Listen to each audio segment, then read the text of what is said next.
teams. I'm your host, Jason Kaplan, joined by my handsome gentlemen. My handsome, not yours. They're my gentlemen. Seven Worlds Gaming and Cameron Davis. Seven, man, we're into day 3. Things starting to heat up just a bit. How are you feeling about the day? I'm feeling great, man. I'm actually glad that we got to interview Major Pride. I'm looking forward to seeing how they perform today. Is the pressure going to get to them on being top 3, or are they going to continue on this performance and maybe go after that first place from BTR? Yeah, and Cameron, I like how realistic Nomi was as well there in the interview, right? He's like, well, we still have more days to play. We're not confident we're going to hold on just top 3 just yet. He's taking the day by hand, and I like that. Yeah, especially considering how close it is on that top section, right? Currently sitting at 100 points, but less than 20 points is all the way down in 6th place. And when you see teams like Vampire Esports have 50+ points in a single day, you really know how vulnerable you can be if you're not constantly putting up the points yourself. Now, we've talked about Major Pride's strategy and how it leans to a level of consistency, which is why they're in the mix where they are right now. But it is something that they need to keep their head in the game and focus, just like all the other teams here. Yeah, focus is what today's going to be about, especially if you're Bigatron, who had their ups and downs and tribulations yesterday. But before we fully hop into what's all happened yesterday and, of course, what's coming today, I got to remind you again about our lovely little sponsors, Infinix GT10 Pro, our official phone here for PMGC 2023. It was born, not created, it was born, so be a little bit scared of it. For professional esports players, you guys can dominate the lobby by picking one up for yourself. And while you're sitting there using your lovely new device, you can check out TikTok with the tag PMGC 2023 to see some behind-the-scenes stuff. Hopefully, Tashbun is going to be doing some interviews as well. Everything going to be up on there. And if you ever do post about PMGC, well, make sure you guys use that hashtag as well. Not to mention, the Frost Festival is going on in Game 7. Have you been able to pick it up yet? Have you been turned into a snowman to become Maxman? I don't want to talk about it. He doesn't want to talk about it. That kind of means he probably got destroyed at it. But to be fair, watching him play when we were in Poland together, he was dominating. But you guys can step into the enchanting snowy village where you can revel in the exhilaration of gliding down the slopes on a snowboard. Not to mention transforming enemies into snowmans.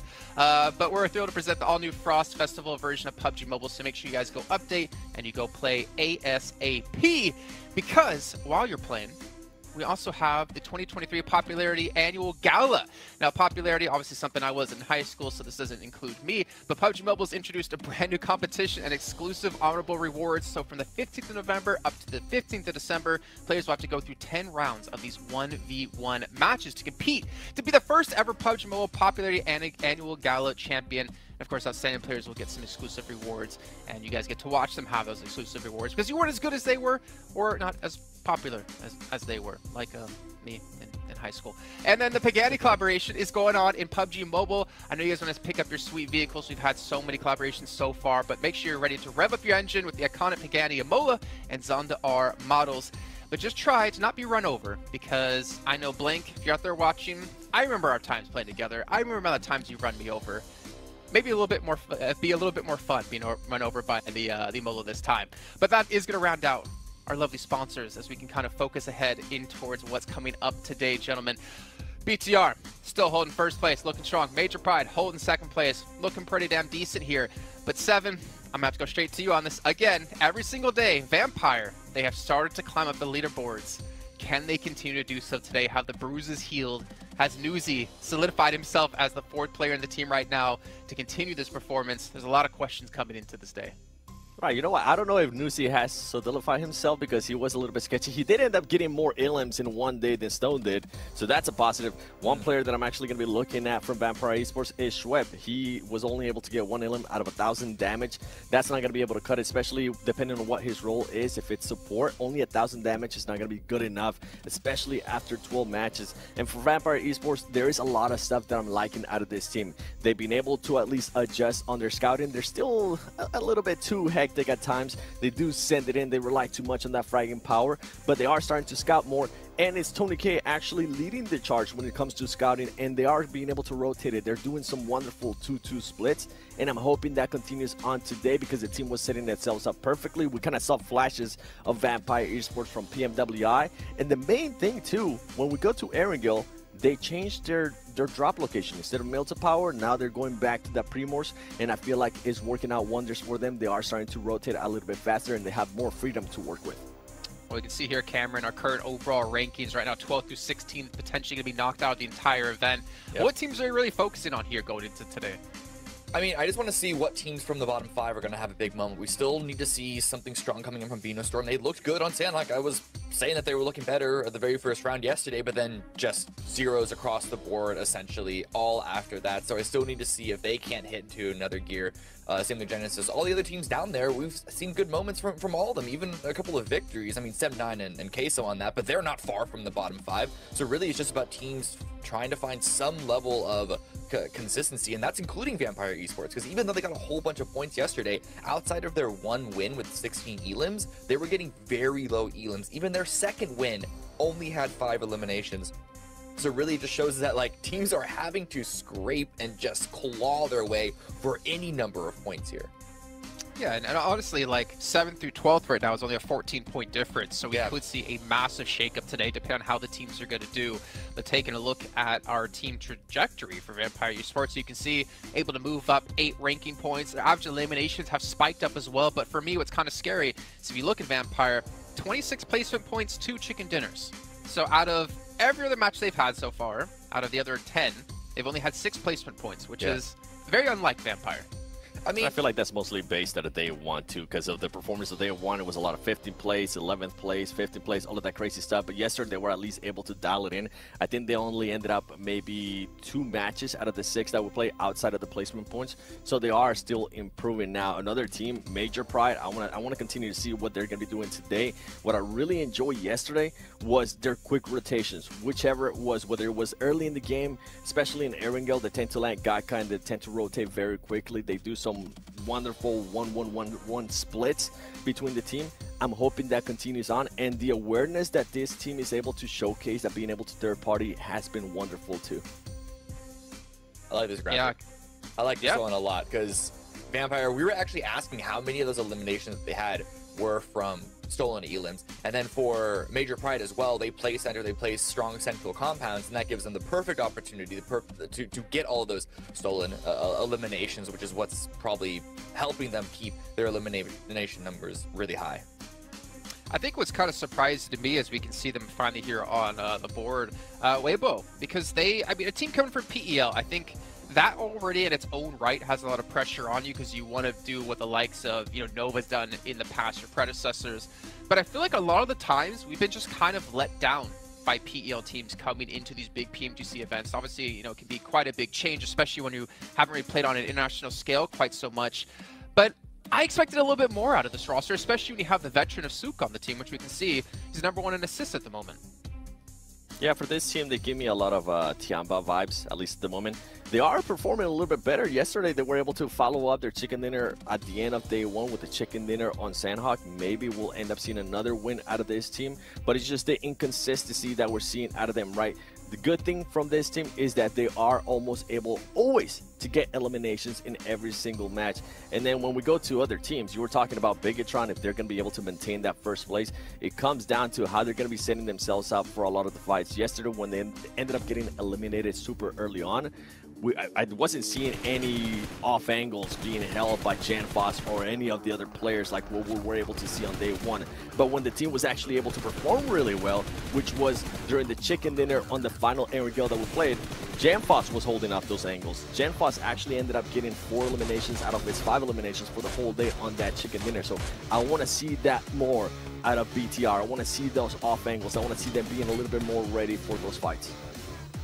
I think for me, Cameron, is that Lepar, I mean, as we saw the top eliminator at the moment, I think he's been kind of one of the biggest standout players so far in Group Yellow. I mean, you think of Boy, I think of him as being a star player. Genfo's the same, but Lepar has really been putting in the work. Oh, yeah, absolutely. And it wasn't even just a day 1 thing. There's always a chance when you have 2 seconds and then a first in a row that it's going to elevate one player's stats for the rest of the run, at least for a little bit. But he was getting those numbers consistently throughout the day 2 as well, even with a slightly, marginally lower performance overall for the team. So really, this is a player that you really have to look at and say, this guy's going to help carry them, I have to assume, to victory all the way to the very end, at least into the grand finals, because 118 points, it's possible to fall out of the top 3, but I have yet to see any sign that makes me really particularly worried about it. Sure, yesterday started off a bit slow for them, but they got a couple of really good rounds under their belt, and they kept a disaster from occurring yesterday, so, you know, I don't know why that wouldn't happen again today. And I mean, at least the silver lining for them is the fact that with the amount of points they have built up already, they should make it into the survival stage no matter what. Like, they still have that second chance if they don't qualify for the grand finals here in the next 2 days. But we'll see if they continue this pace. We take a look at our top Sandhawk performers. And Influence Rage, we haven't talked too much about them, and I know they were one of our most consistent teams yesterday. But Seven, we haven't seen that explosiveness, I feel like, out of this team. This domination that we know they can pull off going back to America's region. And is it bad that I'm actually happy with the way they're currently being able to perform? We're not seeing those pop-up performances like you're mentioning, but they are being very, very consistent. And I think here in the next couple of days, now that we're past the halfway point, right, for this group yellow, we might start seeing a little bit more aggressiveness out of them. Going back to day one, this team tried to be a little bit too aggressive, and it's ended up backfiring. For them to be able to adjust that is really impressive, considering with what happened last week with some of the Brazilian teams, that they were never able to adjust to that. Yesterday, out of this team, they ended up averaging somewhere between a 4th and a 5th place finish throughout all the matches, and then about 4 eliminations per match. That it's pretty impressive for a team that it's used to be knowing either having very, very highs or very, very lows. They're starting to find a nice consistency here. And I mean, we know what they're capable of, so it's good to see that they still have that in their back pocket. They can still frag out and end up with a chicken dinner and 15 eliminations. Okay, but we have yet to see a chicken dinner and 15 eliminations from them. At this point, you expect to have a couple of rounds go that way. I agree with you. The consistency for them is looking great. But in order to be a world-beating team, you need to be able to grab opportunities that are given to you in order to have those huge rounds that round out the overall average points total. See, I think one thing Seven mentioned, Cameron, that I actually really appreciate is that if you look at Brazil, when it comes to like firefighting, I feel like they are going to be one of the strongest regions. And if you're going to be a team that want to compete in PMGC, that's the perfect region to get that experience with Alpha 7, with Loops there, for instance, Inko. The fact is, they know they can fight people. Yeah. But I think, as Seven's kind of alluding to, they're working on that, getting consistency down, getting to the late stage to make them like a more well-rounded team. Now, but I also agree with you, Cameron. We haven't seen that explosiveness out of what we know the team can be able to pull off. But maybe that's something they're kind of working on, and that kind of gets me a little bit excited now, actually thinking about them the next 2 days and in the grand finals if they get there. Yeah, I mean, if this is an active effort on their part to shore up their potential weaknesses going further into this event, because like BTR, even if it's all out of the top 3, it's incredibly unlikely for them to end up into the bottom 5, though the cutoff is slightly above 100 points from the previous 2 groups. So it's possible, but very unlikely. But even so, I don't know. Part of me is worried that, like, this is another level. This is an entirely different level of competition, and it's always possible that it's just they've been trying to go for those big plays and it just hasn't worked out, especially with the number of times that you see them lose a player early. We saw them get 12 elims in one match. It's hard to know everything, every little micro factor that goes into every single play. I mean, in Brazil, maybe they would have had pop-off games already, but here, because of the caliber of the lobby is higher, maybe they're not able to do so. But I have a feeling that they're going to have one of those today. But let's head over to our commentaries as we can finally dive into our first match. It's going to be our only Sandhawk of the day. It's going to be brought to you by Zute and John Allen. That's right, it is indeed. We are going to dive on in to the first Sandhawk, and the early Sandhawk of today.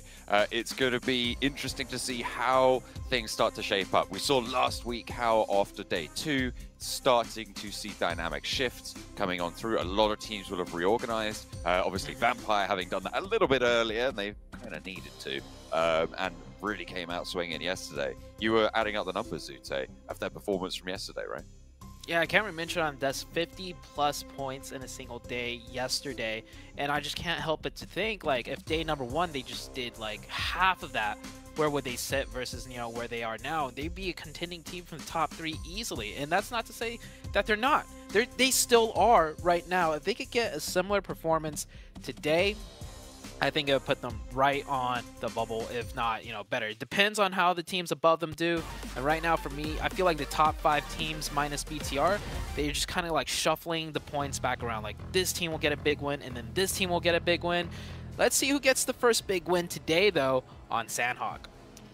And I mean, when teams just keep trading off big wins, that's where the Moneyball strats play out for Influence Rage as well. We know that they love to keep it consistent. And even on Sandhawk, they're doing more than that. They're on 10.5 average. 14.5 on Weibo, though. So Northwest Island seemingly playing well for them.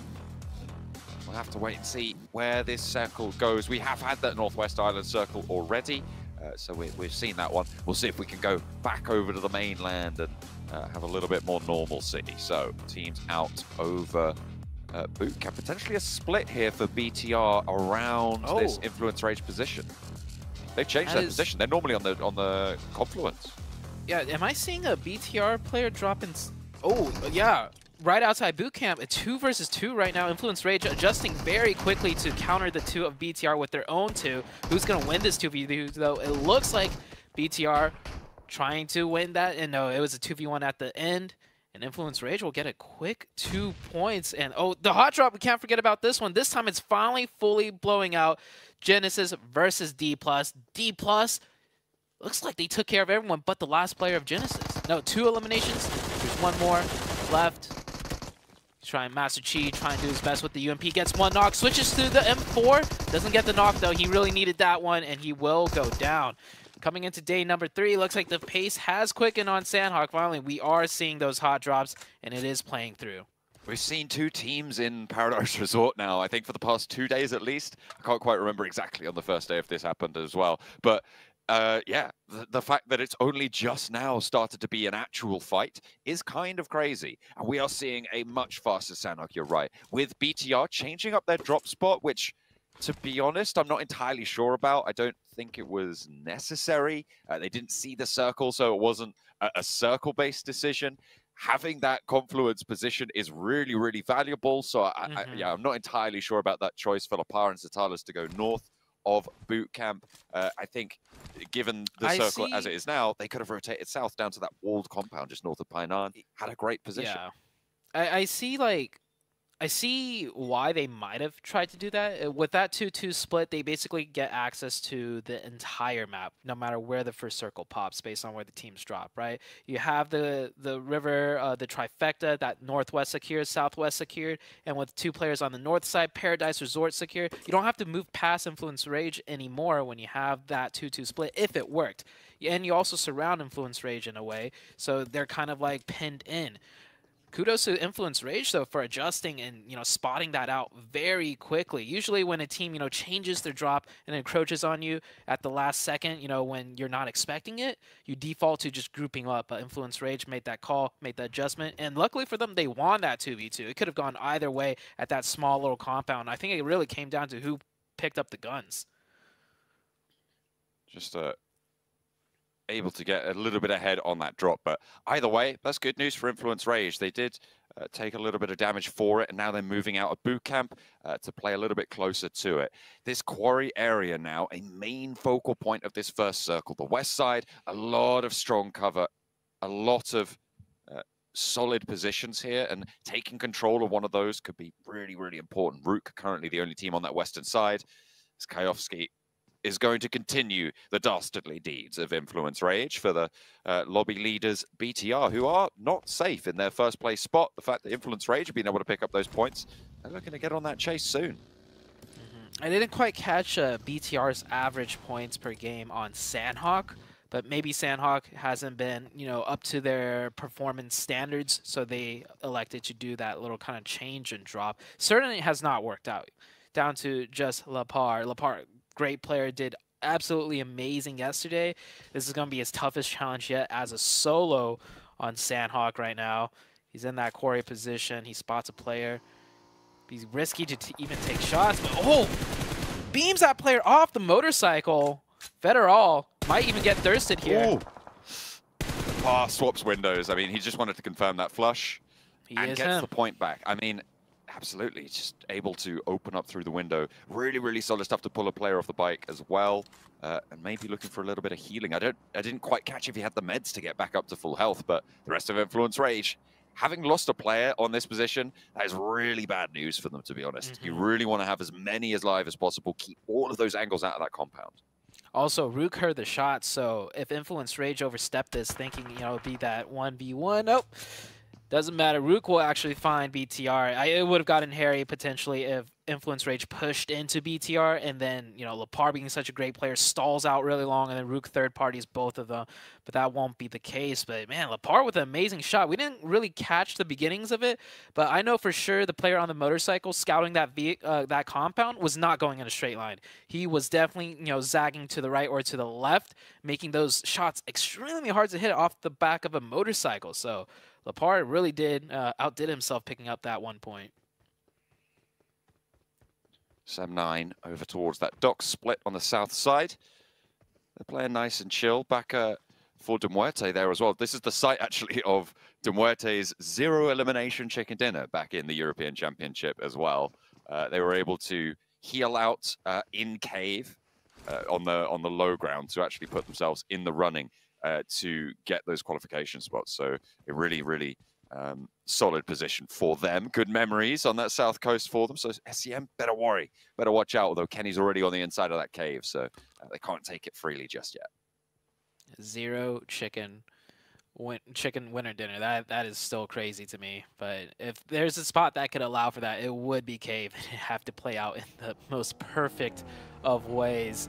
Maybe it might happen here, or to some degree at least get a cave ending. I know Hotjukes loves his cave endings. He always asks for it, never gets it.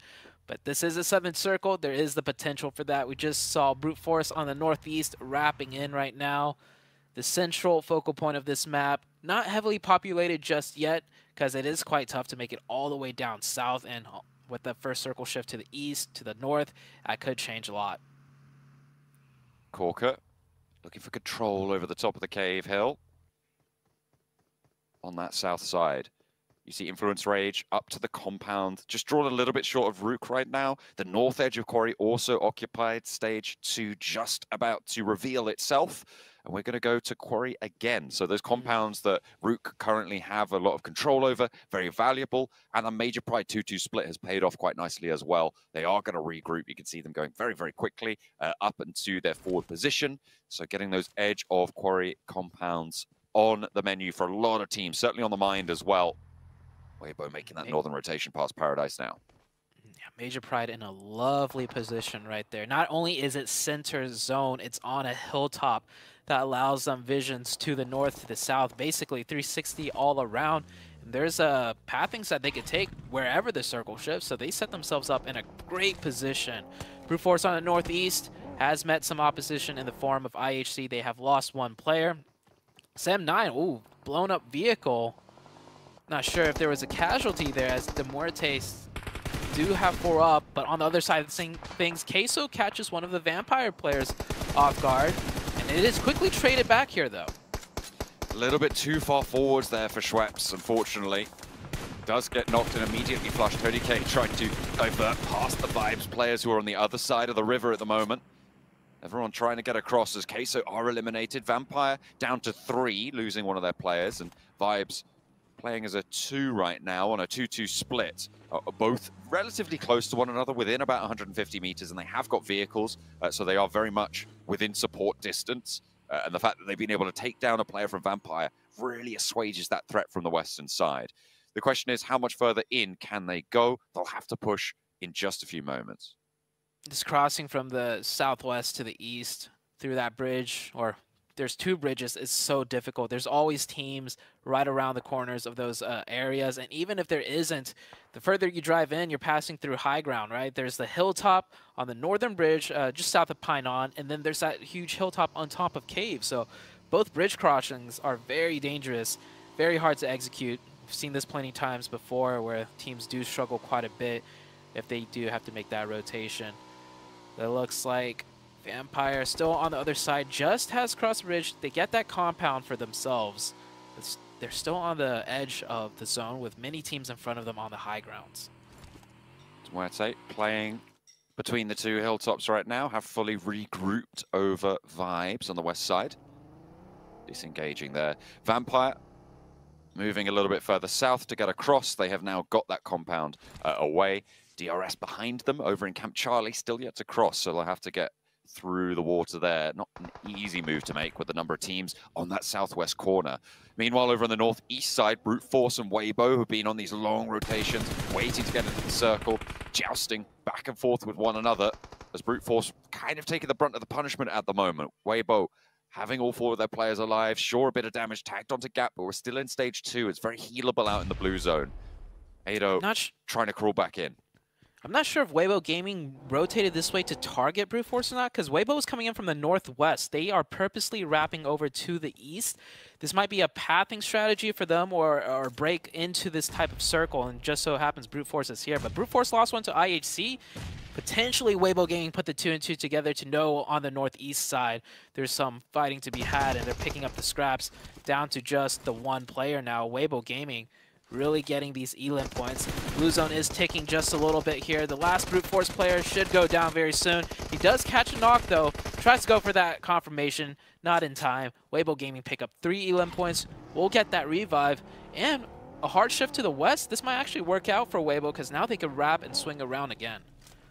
They still are in the blue zone, and looks like they've still got plenty of meds on board. So you're right, they do have a little bit more leg room to stretch out into. DRS, they're trying to play on that south side. They took the swim across the channel from Camp Charlie. Now they have this ridge line to start to move north on. You can see not too many teams in their way. SEM9 across the bay over towards the Cave Hill.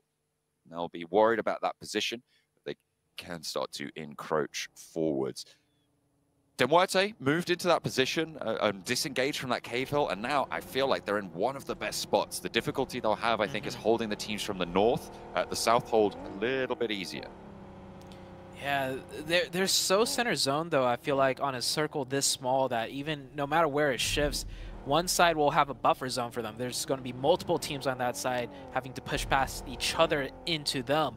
So they just have to worry about one team at most, no matter where the circle goes, in my opinion. We'll see how this plays out, though. IHC wrapping hard down on the southeast side. They will have to take that fight with SEM9, potentially. There is some compounds open right on the roadside. Let's see if they can manage to find that info and scout it out. IHC pulling up to Tam here. He's lying in wait with a DPS. These shacks are so dangerous. You know the players are going to be moving on in. He does shuffle a little bit. I wonder if they can hear that. Maybe divert away. Okay, some shots from across the way. A third party might have just saved Tam, or maybe even saved IHC. I remember yesterday we were talking a lot about how IHC were just losing a lot of players off the rip fairly consistently. So today they want to try and keep as many alive as possible, as is generally the goal for a lot of teams, but maybe a little bit more important for this roster.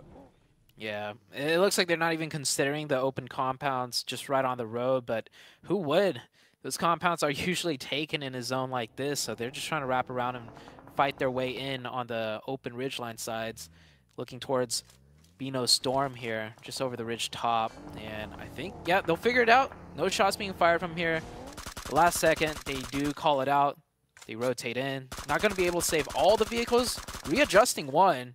They know how strong vehicles are, especially on the edge of zone. They're probably going to have to make another fast rotation. They make it in with a couple vehicles, all 4 alive, most importantly, as we do head into the next shift. And Weibo Gaming did wrap around back to the northwest. And it's a hard northern shift. I mean, this compound to the west of Quarry right now for Rook, this is a really, really good spot. Can they hold it out? Because they've got D+ and Weibo on the north, Influence Rage on that west. Demuerte are going to sail straight on in to a position on their south side. Major Pride going to have to figure out how to get through. It looks like they're actually going to go potentially over the middle of Quarry. I'm not entirely sure that that's... I mean, there isn't really a best choice here, but I think, okay, Naomi's just moving down to the other angles there, so they do have an off angle to cover the south side of Quarry. Yeah, huge circle shift here. I think Major Pride recognizes with their elevation advantage, they're just looking to push all the teams away and then third party from distance before even trying to move more central. Because if you move more central, you give up that high ground, a full team's coming in right behind you. IHC goes up to the high ground, onto Cave. We'll take that fight with DRS. Alex gets a quick one. DRS getting picked apart right now. IHC with only 1 player knocked. Rules on the low ground, catches 1. It is a 2v2 situation here. No, 2v1. Alex, the last one up. Third party from distance, I think. IHC looking to try and keep it together, but Alex goes down to a nade. And that's it for them. DRS looking to res on the top of hill in the meantime. Demuerte have taken some knocks across the way. I think that's coming from Rook over to the west side of Quarry. And they are going to look to get that res. Seems to be going quite well. Major Pride regrouped up to the position that Naomi moved to in the meantime over the east side of Quarry, and Beano Storm will take the shack just up the hill from them. So playing on the east side of Quarry, you're kind of locking yourself in to trying to play survival here. Crossing that Quarry, very, very difficult. What's so special about this match in particular, though, for Sandhawk is that so many of these teams with 3 to 4 players alive have vehicles. Of course, Vampire's not going to get too lucky, losing another player down to 2. But Beano Storm is a 4-man team with vehicles. I did catch Sim9 rotating in as a 4-man as well, I think, yeah, with vehicles. So that means on the next circle shift, we could see vehicles being utilized with a full 4-man force, which is something we don't see on Sandhawk too often. Vampire crashes in. Tony K, he's going to have to do a lot here. 2v3 situation, no openings just yet. Molly in hand. This is tough for Vampire. Kayovsky trying to hold the door frame, and Tony K has no chance against that. Kayovsky able to put him down there, get the flush. Now it's just Newsy. They know he's buying the rock. He's got that DBS. He's taking shots from a third party, and he has to peek out. That's Weibo to seal the deal. And Vampire out on the western side. Rook still in that central position. Next shift goes back to Quarry. Rook in a commanding spot still. Yeah, Rook definitely in a very favorable position. I don't think anybody's really going to contest them for this in this zone. Weibo Gaming's going to have to push in, but you have D+ on the north that's going to be looking at them. Also Influence Rage as they're running in. The Vibes team right on to the backside of Demuerte. That's going to be a huge fight right here. They get the opening. 3v2 situation. Demuerte, with only 2 up, goes for that quick revive. Vibes with 3. Time's ticking. They need to push down before the revive goes through. Try and get that one back together. Try and keep everyone in the mix. Demuerte on 3 players alive, 3 players active here. Trying to fend off against the Vibe squad out the back who have managed to get up into the wall. It's a 3v3. Furia cooking the nade over towards East, who puts his nade back in the pocket. Just a solid time on the reposition there from East to be able to get away from it. He's cooking another one. Apex trying to move, and that's a third party. It's Law from Influence Rage, who are moving in on this western side as well, trying to get ahead of this. They want to conclude it. Doorway sprayed down. East opening up the path for these nades, but no one's stepping out. No one's getting too big for their boots right now. As Influence Rage takes shots from Rook, trying to move on in. Maybe they're not going to engage on this as a third party. Beano Storm trying to move past Major Pride. It's just not going to happen. Major Pride is 4 on the eastern side. They're still in. Probably one of the better spots, but Duarte, they went down to a couple of nades from East, who was able to get 2 with 1. Goodness me. Furia holding the door frame, and he will go down as well. Really well handled by East. Yeah, East single-handedly did that, and you can see how many times he baited out the first few nades. The game sense, the mechanics on that guy, no wonder he's always showing up for the Vibes team. That was beautifully played out from the side of Vibes. East leading the charge there, breaking in, and that was a tough way to break into that zone too. I'm surprised they managed to pull it off. Weibo Gaming now on the north side contesting with D+. A huge nade right there. Another opening, 3v4 situation. They bring it down to a 3v3, and look at the ground Weibo Gaming has made. So aggressive. Needs to be careful though on that ridgeline side as one player does get caught, another goes down. Weibo Gaming had a chance, but that chance is not going to be afforded to them. Sook last one up. Third party by another team. I do believe that was Rook, and Weibo Gaming are out in 7th with 5 elims. Really unfortunate there, you're right. It looks like they had the commanding presence in the fight. Looked like they had the pace to overwhelm on that northern side, but it just didn't happen. Circle goes with Rook in mind yet again, and that northern edge, they can get the res, still playing on as 4. Major Pride going to have to get into the quarry now and try and force all the teams around the other side to fight off against one another. I think it is a battle for second place, though, at this stage. Rook looking to still hold it down. Major Pride, I mean, we saw what they managed to do yesterday. They might be keeping that momentum going here. Major Pride with 4 up, 2nd place on the leaderboards. They saw BTR went down very early. Might spur them into action to actually taking this game down themselves. D+ down to the solo. they've gone for a 3. They've moved 3 players already across the north side of the quarry. Really, really fast. D+ were embroiled, and now D+ have gone down to 1. A couple of nades from Major Pride north of that. The north side completely dominated still by Major Pride. Nomi can look to regroup through as well as vibes start to fall out in the open. 7-9, Rook, and Major Pride, the major factors in this circle. East is still up for vibes, though. It is a 1v4. I don't think he can pull off a miracle here. Yeah, he goes down. We are down to the last 4 teams, minus D+ on the north side. He is the 5th remaining team, but should go down quickly here. Yep. The last 4 teams, Sim9 going at it with DRS on that minimap on the southeast. It looks like DRS cut down to the last player. We're going to have a 3-way 4v4? It seems like it. Major Pride have managed to move across the quarry. No mean feat. The teams on the north kind of took care of each other, and they leapt on that opportunity. A nice decisive move, which is what we always like to see from Major Pride. They've been doing it fairly consistently. 7-9, though, they've held the south edge of quarry, and Rook now kind of actually have their work cut out for them. They're right on the edge of this zone. It's likely to push out after that. I don't think anyone's going to go for a full breach. We'll see if people can hold them out. Major Pride keeping that 3-1 split. Nomi, of course, the one being split off. That's the most difficult position to play, the lurker. You have to know when to time your crossings, know how long to sit to provide that off-angle support. And with blue zone closing in, Nomi will group up with the team a little bit more. Might be a knock in this zone, but that should be it. Yep, the knock does come out. Smokes are being laid down. Oh, that's more than just 1 knock. That's 2 knocks. Will Sim9 take this opening and pressure them in? Towards Nomi as well. Look at that, down in the open. You can't get that back up for Major Pride unless he makes that long crawl up towards the ramp, gets back into the middle. But look at the forward position from Naomi. They're looking to try and control the center of this next stage so that they can hold the middle. The res came through, and Major Pride will play on as 3, but Rook will start to have sightlines now. 7-9 kind of making this really, really difficult here, and I think Nomi is just going to be a sacrifice at this stage. Nade in hand for Kenny. But RM9 overcommitting to just getting this 1 knock and stopping themselves from really getting around anything else.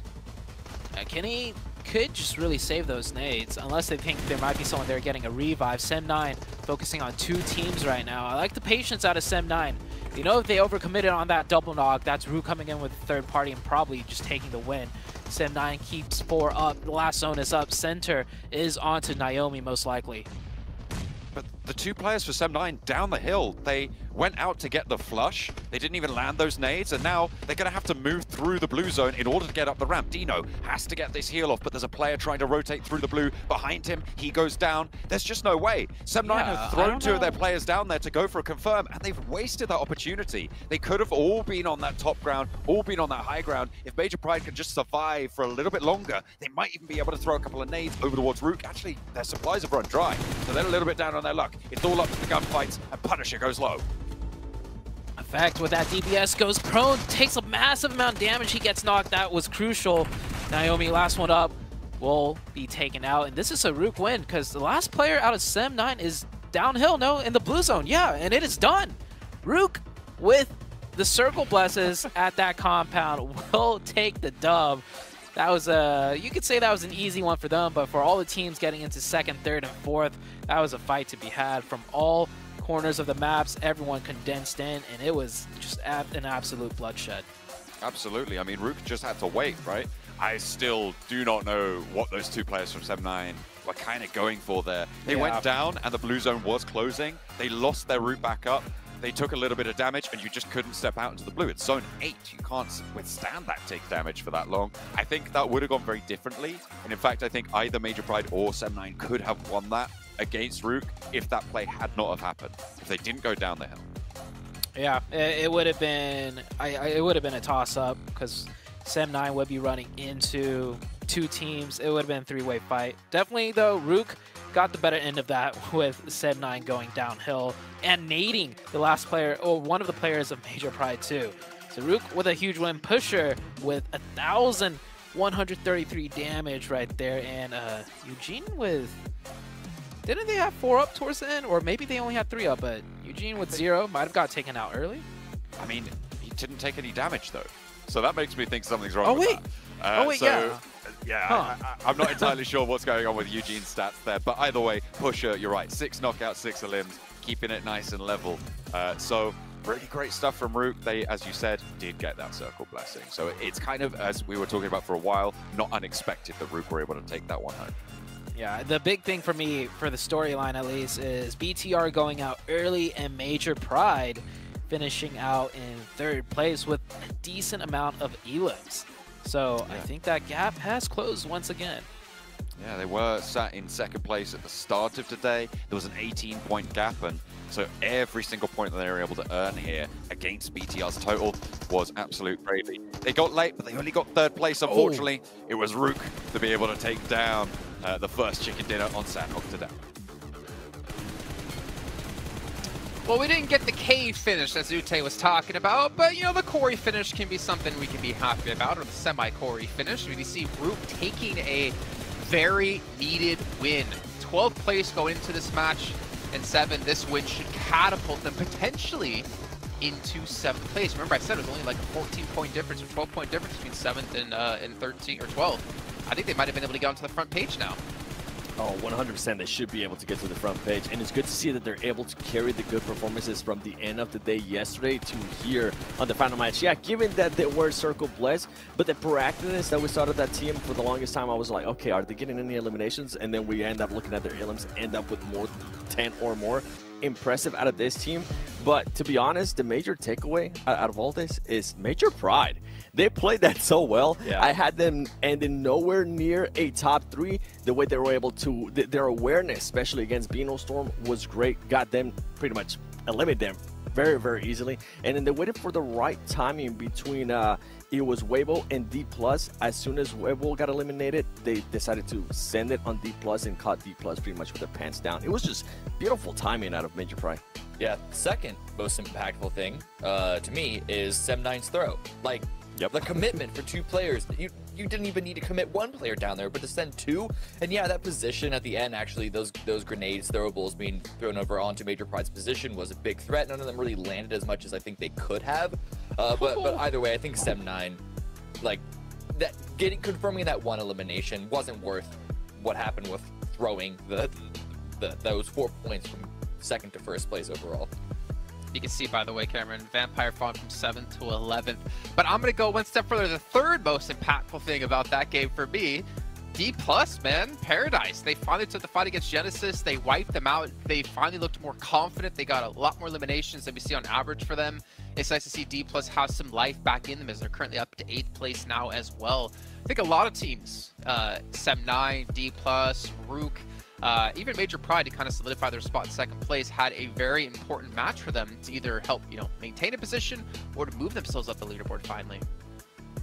Yeah, and for D+, it comes down to what you said. They were willing to take the fight. They were actually, I think Cam said it perfectly too when we were watching the game, is that we're willing to actually play to win the game. They weren't being too passive, and that's what we want to see out of that team. Yeah. As soon as they ended up getting the knock, they decided to actually fully push onto GE and make sure they eliminated them. And the way they were able to do it without losing any players works out wonders. Yeah, it really was just the amazing timing of the cross from Major Pride that cut that run down. So I'm curious to see if they would have gotten, how many more eliminations after that they would have got if Major Pride didn't just swerve right in front of them.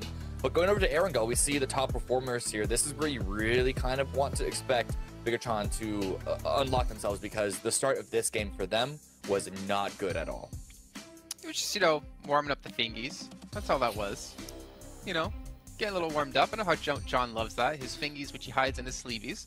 PUBG Mobile, though, the Game Awards has been nominated as the best esports game. You guys can go vote for that, and it's going to end by December 7th, so make sure you guys get the votes in. You can even do it on your new Infinix GT10 Pro, which was born for voting for PUBG Mobile to be the best esports game.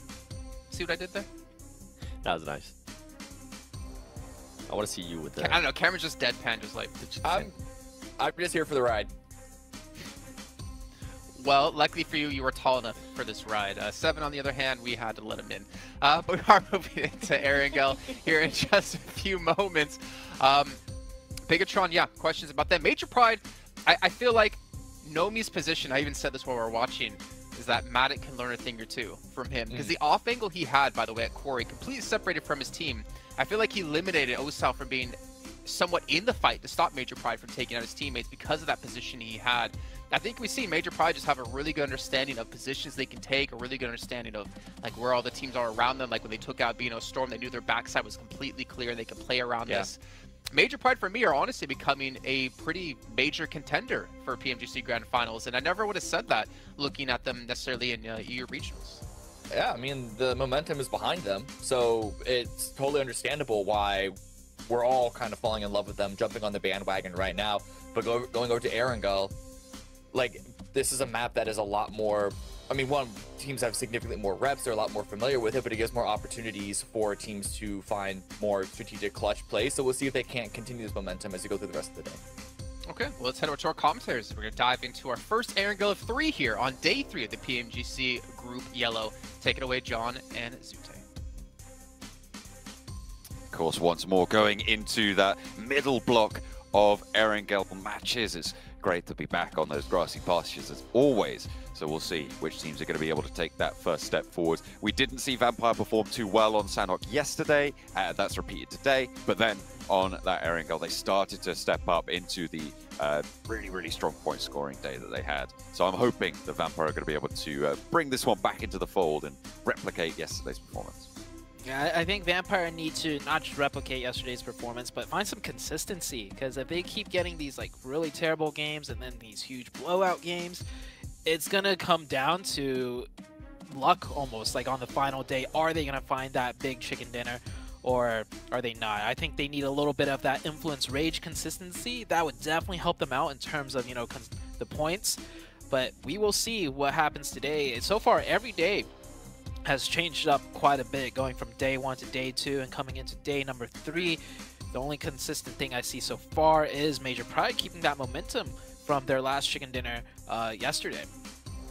They are keeping up the pace, which is good, but it's only been one match, and you know, we can always find it within ourselves to forgive a single match. The question is, multiple consistent matches need to be kept up to pace with. Influence Rage, sure, they didn't have the greatest match in that previous game, but they still got 5 points, so they still managed to get that one up. South Plane Path on the first Erangel. It goes from Primorsk up to, I think, just south of Lipovka, and so it's going to cut out a lot of places towards that northern side. Potential for some vehicle hot drops, as you will always see on plane paths that lean directly to one side. Yesterday we had a reversed plane path of this. It came from the east to the west, but similar, very south. And we saw a contested hot drop, not even a hot drop, just like a scrap, just north of northwest of Corey. It was like 2 teams dropping out of compound, probably for vehicles, and then forced to engage each other. I think it looks like the teams have adjusted now, though, because right now it's just Vampire and one other team. IHC. Yeah, that is IHC indeed. And Vibes going towards the military base. Queso sticking with their split drop right outside of military base towards the bridge on the main island. Doesn't look like much hot drops could happen on the west, but towards the east, that just means more teams will be dropping out towards that eastern side and stretching north. We should see something happen here. I'm counting at least 4 different teams moving in that central group over towards Shelter, and the circle does go east, keeps a lot of the military island in, but mostly on that mainland. Could always go south, but we'll have to wait and see. Still, that area around between school and up to mansion is really, really hotly contested. It looks like they have just about managed to extricate themselves from one another, but I'm still looking at Genesis over on that west near to D+, near that school and apartments area. Still could be a little bit of trouble in that spot. That's 3 teams really close to each other in that area, but hold on, Sem9, not towards school. This is just straight down that middle, catches Influence Rage. This looks like a flash from the past, but it was BTR last time chasing down these eliminations. This time it's Sem9 onto the most consistent team, so that's definitely going to put a damper on that consistency. Influence Rage down to 2 members, and they might even find that other player-in-law hiding in the shack. Influence Rage. I mean, they did it to BTR. I have to have a taste their own medicine. They will scout this one out. And Law trying to hide, but he can't quite get it done. Tries to slash with the knife at the door frame, but the DBS is ready and waiting. and it will bark plenty loudly. Law will fall, and now just one player left. I think it's Federal for Influence Rage and Yasnaya. The only player in Yasnaya, actually. Rook might be able to divert in. Yeah, Federal, the lone survivor. Influence Rage, finally, not... Well, the game's not over yet for them, but, I mean, this is definitely going to be their worst performing map, most likely, or performing match, most likely, down to just the one player. Weibo Gaming, Vibes right below them on that leaderboards. They might drop out of that top 3 here in this very game. Could be dangerous. Vibes have to cross, though. And I feel like a lot of teams are going to be on that south coast, so it's going to be a treacherous maneuver to try and make. The question is timing, as I think it will be for Vibes. When do they go for the crossing? It's most likely... I mean, they haven't gone for it yet, which indicates to me that they're probably going to wait for maybe even next phase to make that move from that South Island before they can mount on up. Vampire, they're looting through Primorsk. They're split up towards some of the quarry compounds as well, with IHD going a little bit further north on the west coast. So they haven't had much trouble to start things off, but they're going to have to move east as well, past Major Pride, past Weibo, and Team Queso. Yeah, IHC out here should not be looting here. They should have gone for vehicles and just gone up to, you know, their usual spot in Georgepol. This is... I don't know if this is a primary loot location for them. I mean, the loot's not terrible here. Could be better if you just drive up a little north, and it looks like they are doing that now. Or they might go for a fast rotation, but with the circle so far east, I don't think they really have any circle priority in getting into a favorable position. And yeah, it looks like they are going to go north and continue looting up in Georgepol. It just took a while for them to find a vehicle, maybe not finding any over that stretch as they were jumping out of the plane. Weibo Gaming rotating out of Pachinki already, going to a more central focused position. The teams around the bridge still there, so Team Queso, DRS. Well, DRS isn't on the bridge, but just a little bit off of it. The military base crossing, like you mentioned, will be difficult, especially with the circle being this far south. It does prompt a lot of teams to hover around the bridge locations. Weibo shifting on through.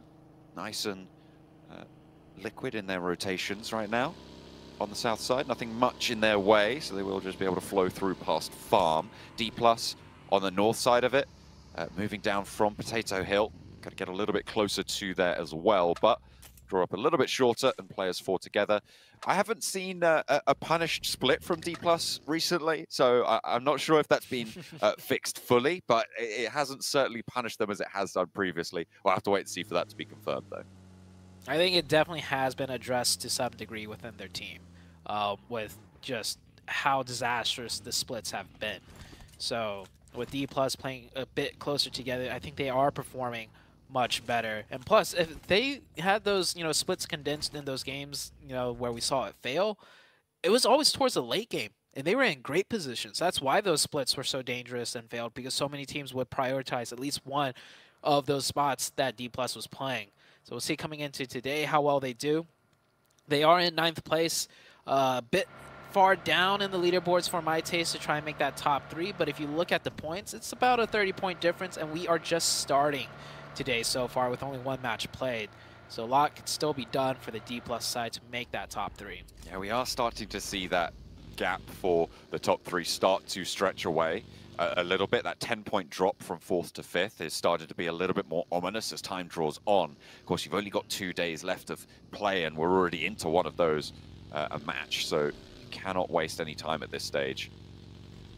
And you're right, it is a little bit far down the tables, but then again, we were talking about Vampire being able to make it, and I think that's still the case. I think if you go down to like 13th, maybe to Team Queso and below, it's going to be really, really tricky, but even there, it's still, obviously it's still technically possible, but below 13th place, I think it's kind of out of the question at this stage. It's just that chase for that 11th spot.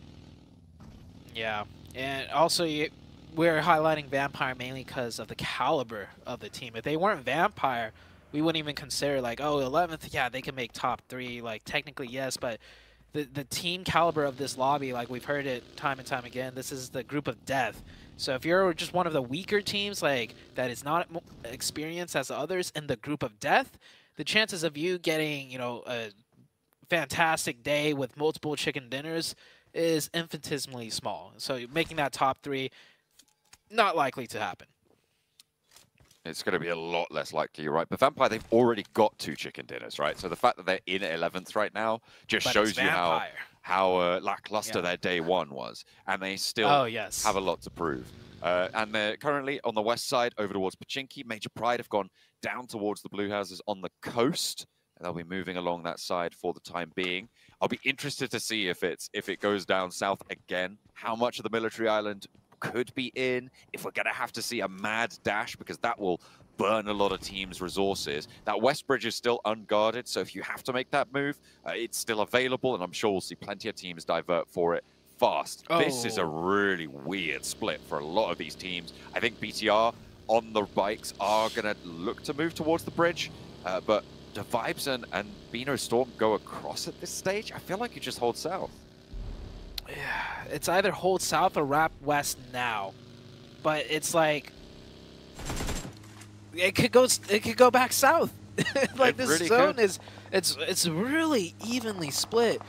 It looks like Vibes will go for that crossing, and I think they scouted out no vehicles on the other side, so they're going to go ahead and take it. They can cross back south if needed. Of course, Beano Storm will be capping it, and the mad rush for a position has come through. So many teams driving in, trying to find whatever they can, and honestly, I'd say the first compound you roll past that you're not being shot at, just stop there, because any further and you're risking a lot. It is really, really tricky now. A lot of teams being crushed into these compounds on the south side, in Milta as well, where we could see a few teams actually have to try and just post up. Over on the east side, that's De Muerte taking on Sem9 as Sem9 move down from that shelter area towards Milta. But there is a trade back and forth. You can see there are 2 teams already moving on in. Bigatron just a little bit further across the way. Malloy down and far forwards for De Muerte. A little bit inaccessible for Corker, but in comes Milky Way for the off-angle cover. Malloy takes another tick of damage from a nade. Now Sem9 need to be careful, but the suppression from Milky Way trying to keep Malloy in the mix. Nade coming out from Tam, firing towards, falls just short of Milky Way. Milky Way with the smokes. Yeah, he definitely wants to get into some better hard cover out there. Malloy goes down. Good trade right back by Korka. They're going to re-aggress here. I think they realize Sem19 is split with the pressure fire coming in from their west side, so they're going to isolate this, go for the finish, try and stop that revive. The revive will come through, but I don't think the player will get the first aid off. Those mollies doing a little bit more harm, potentially slowing them down. Revive is up. Falls back down. Mikhail with that DBS. Maybe could get a first aid. No, another nade. Mikhail getting no luck and trying to stay in this fight. And Tam trying to eject out of here. Gets a quick couple of shots and a knock. Down to 1 HP though. And the nades are good out of De Muerte. Kenny isolated on the other side of the road, just gets out of there with a buggy, but he's taking damage. I think that's from BTR on the hill, and he will fall. Sem9 out of action. De Muerte down to 3 players. Corker can get rezzed here. Shouldn't be too much of a problem. Now, are the rest of the teams going to be able to find a location? Because Genesis have started to split over the hills to the northwest of Milta. BTR are playing split on that south side. You can see the compounds that they control right now. Really, really important in this next circle. Team Queso, Big Milo playing that split again. Yesterday, he redeemed himself for sure, showing he can get the work done. So they're going to continue with that 3-1 split. And it's very obvious he is the designated off-angle player trying to do more for the team. A very tough role to take on as a circle. I mean, it just shifts right back into the center. Military base kind of out of question. The bigger question is, can we see a bridge ending if it goes south? I mean, it's certainly possible. Vampire holding off IHC on the west side. IHC did, in fact, go up to South George in the end, so they took your advice, grabbed some vehicles, went up there, and then rotated in late. Similar kind of story for Brute Force. I feel like we're seeing Brute Force do a lot of this, just stay in the blue for a long, long time. I wonder if we can get some stats on just how much time they've spent in the blue, because I feel like it's almost every game we're seeing them coming in late to these circles, and they are making an entrance on the north side now towards Genesis. In the meantime, D+ and DRS sharing a compound on the peninsula. DRS with only 3 though, and D+ with 4 grouped together this time around. This is a numbers advantage for D+, but the angles do favor DRS a little bit, as they are spread out a little more than the side of D+. It's going to be hard for D+ to mount an offensive push here, and they are not aware that the fact this is a 3-man team that has breached their their complex area. So it might just end in that stalemate. Zone still ticking very slowly in, so it might be a bit before we see where the circle goes, which will prompt the teams to fight or just continue to stay as neighbors. Brute Force coming in very late from the northern side, looking around, trying to control all the open terrain to open up their options. I'm looking at what Vampire are doing right now. Sure, Brute Force are coming in late from the north side, but Vampire, they had a position on the west behind Major Pride. They've diverted to the west bridge. They're now on the military island and moving across the north side of it. I'm not entirely sure what the goal is here. I mean, it must be to go across the east bridge, right? I mean, it has to be. But how are they going to make this work? I mean, it's a really interesting call. I don't know. I'm going to have to wait and see what the idea of it is, because it feels like a little bit of a misstep. Or maybe they know something I don't.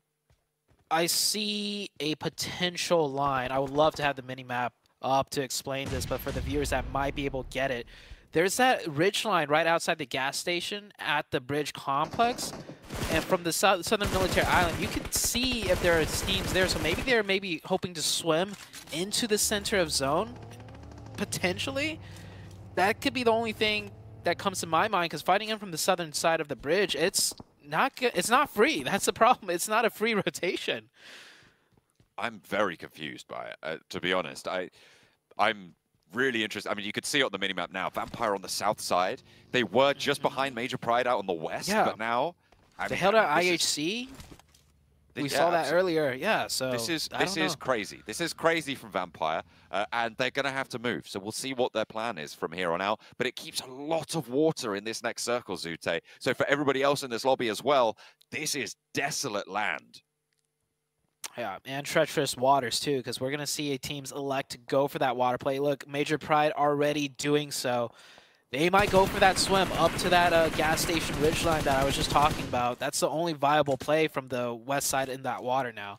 And it could work out, because the thing with D+ and DRS right here, they're kind of just barely enough in the zone where that better position, further down, they might not go for it. No, D+ spots it out. They are going to elect to take the superior positioning. Great choice out of D+. All on bikes. Just that little ridge on the beach side will give them enough cover to make it here. And, oh, what a great rotation out of D+. Launching over the ridge straight into the gas station, too. You can't do that with any other vehicle. Oh, never. Oh, he didn't make it. Okay, I thought he did. No, the first player did. There were two bikes, right? And I think that was the second player. He hopped out. You can see that bike down there on the left. Actually, a lot of shots coming through from Vibes over on the bridge. Really nice high ground there as BTR trying to hold off against Brute Force's crash. They sail straight on through from the north side. They were on the hills northwest of Milta. They managed to find a route through. Genesis couldn't quite take them down. And Genforce a little bit too far forwards to hold out on his own. They're going to have to wait. Ravenclaw and the rest of Vampire as well starting to move across the bridge now. Maybe this was their plan all along. They know where this circle's going to go, and they like to play the back of the bridge. So they'll crunch these teams on the bridge, Beano Storm and Vibes. But the high ground is dangerous. Beano Storm still lying in wait. Ooh, being patient with his shots right there. Newsy doesn't want to give away his position. Oh, leans and scopes to the left. Misses his chance. He's going to have to go fishing there. I don't think Vampire's expecting two teams here. They're probably expecting at most one. They've already dealt with Beano Storm out of the picture, so if they spot another player, they might get a decent idea that, hold on, this doesn't seem right. It might be a second team on the bridge. On the other side of things are heating up in the land. It looks like Brute Force is going to control that compound. IHC stuck at the shack on the outside, and still so many teams here with strong positions. Major Pride have been swimming over to the bridge for the whole time. Look at this angle from Doc, and nade over to Schweppes. That should be on the money perfectly. I wonder if they know where it's come from as well, because he hasn't given that gunfire away. Tony K seems to be unaware, but a banked nade drops into the middle. That might be a little bit more obvious. The next one sails over to the stairs, and Tony K just about evades the full damage of it. But he's got another in the pocket, and so does East. Two players from Vampire going down, and Doc's position. He can now start to step up. He can now look for these trades. Doesn't want to go down, and actually Newsy is going to be most likely to find this nade over to East. Smokes are still bloomed, and the high ground's still completely unnoticed, but they're aware there's another team on the bridge. Oh yeah, Doc is going to cross over here and get the finishes. One more nade. It's good. Only 2 players up. They got the reset onto Tony K, and I still think they have no idea. However, Doc is crawling close enough where they can see footstep indications on the minimap if they happen to glance at it, but the bullets will definitely give it away. Still 2 players up, I think, for Vampire, but they're pretty much done and out of this fight. Circle is about to shift as well, and the blue zone will be the death of them. I think Tony K, the last to fall to that play zone. And Major Pride, they swam across. This was the play I thought Vampire was going to elect to do, but Major Pride pull it off in a much more favorable spot, right? Coming in from the north, you don't have to swim as far. Major Pride keeping 4 up. Problem is no vehicles. I find that play from Vampire just to be so questionable. It's probably one of the wildest players I've ever seen. I'm going to have to get onto Satani about that. I agree. I'm going to have to message him because that was absolutely crazy. If it had worked, sure, maybe we would have given them credit, but I just think kind of nuts. We'll be remembering that one for a while. Genesis trying to crash onto IHC's shack, and it's going okay, I would say, for IHC, but they have so many sightlines sent over do their way. Sorry, not for IHC, for Genesis. They are going to lose a lot of players. Brute Force was sending nades down to IHC before. Team Queso have that off angle as well. They'll be fighting for this position. BTR in a really strong spot now. Yeah, BTR in a great position. Brute Force really trying to thread the needle through that shack with those nades, or thread the nade through the... Wait, thread the needle through the... Hold on, I'm just going to say, they're trying to throw the nades into the shack, but it's not working. Weibo Gaming in the distance with 4. Weibo Gaming have yet to really make a huge play, and they're going to have to soon if they don't get the zone. They do have 4 players up, though. But a lot of teams have been cut down. Now we're into the last 10 or last 11 teams. Vibes have made their way across now after their defense. Major Pride struggling against Nolbu. He's only able to get 1 before the flush comes in. Naomi needs to crawl into some cover because D+ are going to launch some nades out this way. Vibes not quite in the greatest position to be able to find this. Smoke starting to bloom. They're not taking any chances here. Dino's going to enact the res onto Naomi. Naomi still further back for Major Pride, and will be looking to hold it down. Playing the off angle seemingly quite well for this roster. Yeah, Naomi, a very strong player.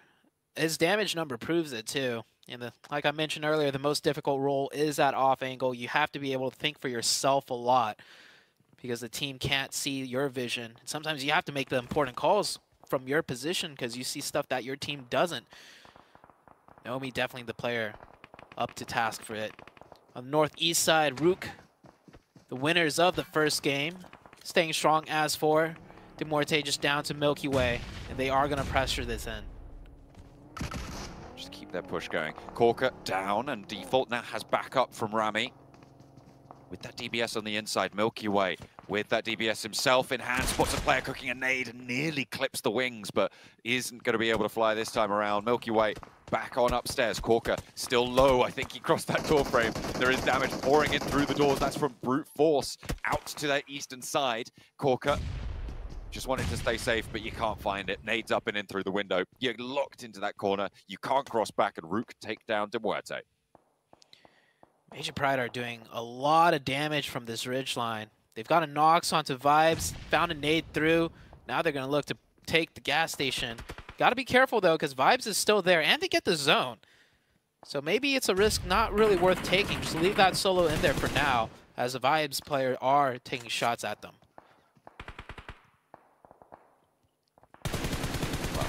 Trying to survive with Fabian in the gas station. Major Pride still taking knocks out on their western coastline. And Team Queso and Bigatron, really the 2 teams in these really strong positions up to the north. Team Queso 4 players, Bigatron with 4 as well. Major Pride have been fighting through. And Vibes, by the way, are climb up these tables over these last couple of matches that we've seen from them. They're in 3rd place right now, with Influence Rage taking that dip. They're on 6 eliminations. They're really keeping up the pace with Mongolia. Yeah, Vibes doing great for the region. Of course, STE being such a strong team, Vibes also stepping up to the plate. Weibo Gaming getting caught in a tough spot. This back off angle from West Carry is doing great for Genesis, because if Genesis was all in the shack, this is an easy breach in for Weibo Gaming, and Genesis had no real fighting chance, but Carry really dampening that push out of Weibo Gaming, trying to get a confirmation. Weibo Gaming looks like they could be reset to 4. Rook now having to make their mad dash, and oh, this is one full send if I've ever seen one. They're getting cut to pieces. It is a tough move to make, and it will not be successful. Rook eliminated. The shots from Brute Force just a little bit too much to bear. Weibo trying to cross from this western edge as well, over towards Genesis. Everybody trying to cinch in, but it's Team Queso really holding out this northwestern side right now, with Gianti from DRS, the last player alive for them as well on that western edge, just trying to stay alive over on the beachhead. It's going to be really, really tricky stuff. Ming crawling around out there, not having the best of times for Weibo. So taking some long distance shots for that mini, running extremely low on that mini ammo too. He's got to be careful because Wyman hasn't been able to make that cross yet, and I don't think he will. So if Sook gets knocked, that is not going to be a likely revive. But Wyman also not in the zone. He's going to have to make that cross, and that smoke he threw earlier is starting to dissipate. Does manage to just make that mad dash. Finds himself on that tiny little ridge line that you can see that buggy of both of those players posted up behind. Brute Force now from the northern side, taking nades over towards Genesis and looking to poke their nose in towards that Bigatron hold on the eastern edge. Will be pretty important to make their next move carefully, concisely. Need to be accurate with their play now. About to head into circle number 7 here. Fabian staying alive. Major Pride did try to finish that out, but Vibes team stopping that short. There is still the solo of DRS. I don't know if Major Pride realizes that he's still there. They were taking shots towards that direction earlier, so they just have to keep in mind that that position isn't fully flushed out yet. But as a solo, Yanti isn't going to try and do much if he keeps getting the zone, which he's going to have to hope he gets the next one. Oh my goodness. He does! Team Queso as well in that brilliant compound position, but it's going to be Brute Force and Bigatron both staring them down. Daggers from the off angles there. Major Pride from the south side have a difficult push to make. They're going to have to strafe across that Weibo and DRS solo hold area, and I don't know how successful they can be. I wonder how much utility they're going to have to make it.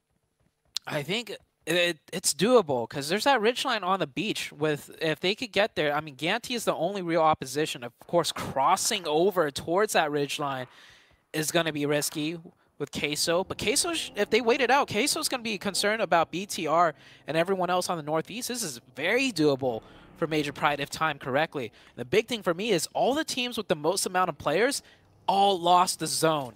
Brute Force, BTR, Vibes, Major Pride.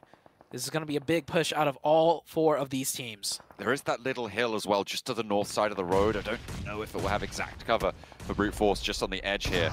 But here we go, Vibes rolling on into the last player from D+. And they're able to take him down with no casualties. They can get the healing done and then get a move on. In the meantime, nades in from Major Pride. A third-party attempt onto this push forwards and maybe timely made as well. A nade over the top finds Apex, and now Doc and Baron low on the inside.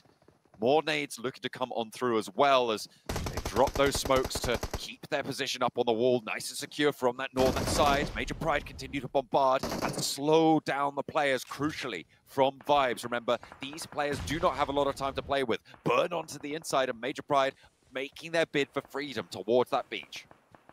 Yeah, I'm so happy to see they didn't get too distracted from potential eliminations there and went and pushed over the wall, because even if they take out Vibes, there's nothing much for them to play for there, so they recognize the task at hand still. They will go down to the southern beach side. Sook with a nice knock from distance onto Effect. With enough smokes, Effect can crawl down and get revived, but Sook has eagle eyes looking over here. This is the most likely point for Sook, so he shouldn't be looking anywhere else. More shots coming in, and ooh, I don't know who that was from. Effect down to just 1 HP now. Gianti came through with a nade over onto Naomi on the forward position for Major Pride. They're being split apart. I don't know if they know he's there. Apex able to get that nade. That's from Vibes up on the top of the ridgeline, finding that shot. Naomi very, very low. Dino gonna have to make a mad dash to try and save him, but Major Pride down. In the meantime, Bigatron rolling on up to Team Queso. Satalis goes down first on the crash. Artur's low on the backline, looking for a heal, but Bigatron playing with two. Superboy the next to fall, and Lapar left last to stand in the face of Team Queso. Has got that auto shotty, but it's not gonna work out. Brute Force cut apart in the meantime as well. Nobody's been able to make this cross towards Team Queso, and it is their game to lose at this stage. Oh, Major Pride down to 2. They had a chance with 4, but now down to 2, and the zone not favoring them either. Also, Queso will have free reign over the entire sightlines of the south side with 4 players up. No one going to be able to contest them either. And it looks like Vibes are hopping over and going downhill. Just trying to get the points now. That will get confirmed. Dino, the last one up, and he realizes, I'm going to take this 1v1, get a placement up, and maybe the 1 point. Gianti still holds strong. Actually, a lot of the players from Vibes are down. Gianti, if he finds a nade on the body here, or anything really, he might be able to find something, but no, he's going to use that last first aid. Maybe have time to dip back out, but no, he's going to have to move forwards over this ridgeline into sight lines, and this is now no man's land for him. I'm out with the angle right out this way, but there's a little bit of bush cover. His Vibes are going to have to crawl forwards. No nades in hand means that it's going to be difficult to make. Gianti's still going for DRS. Yeah, DRS staying strong, but finally caught out by YML. He stands up, gets the shots in. We're down to the last 4 teams. Queso just looking to get as many points as they can. YML trying to steal some of those away. Didn't get that one. There's still the solo of Brute Force on the north. He's not going to do much, though, I don't imagine. But there is 4 different teams in play here. Looking at Vibes total, and right now they've got 11 eliminations, Zute. They have a massive dent put in that lead that they have been closing from that Sandhawk as well. Going into this match, they are looking to put up a lot of points. Even if Baron goes down here, this is a very, very significant shift in the tables that we've seen so far today. They started on 87 points today. Their Sandhawk was good. Can they get even better here? It's Team Queso looking to burn out onto Neos. That damage will tick away. That's Brute Force going down. That's YML falling as well. And Vibes have laddered up into 2nd place with 11 eliminations. Sits down in the blue, denies the point here. Team Queso will be able to take this one down from the compound that they were holding on that side. They didn't have to leave it. They did get a little bit of a blessing, but they played for 9 eliminations on that chicken dinner, and a really, really solid position coming through for the team. And once more, they're looking at T-pose on us. They did it yesterday when they were able to get a chicken dinner, and they're going to do it again today. Yeah, get the pictures in.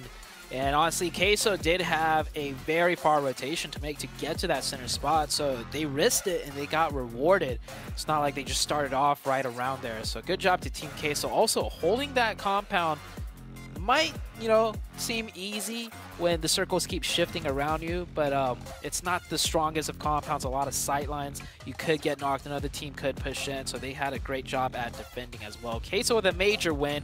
Vibes, though, for me, just rising into that 2nd place position with a lot of elims is one of the bigger stories for me. Really, really strong performance coming through from Vibes to be able to play over towards that bridge side as well.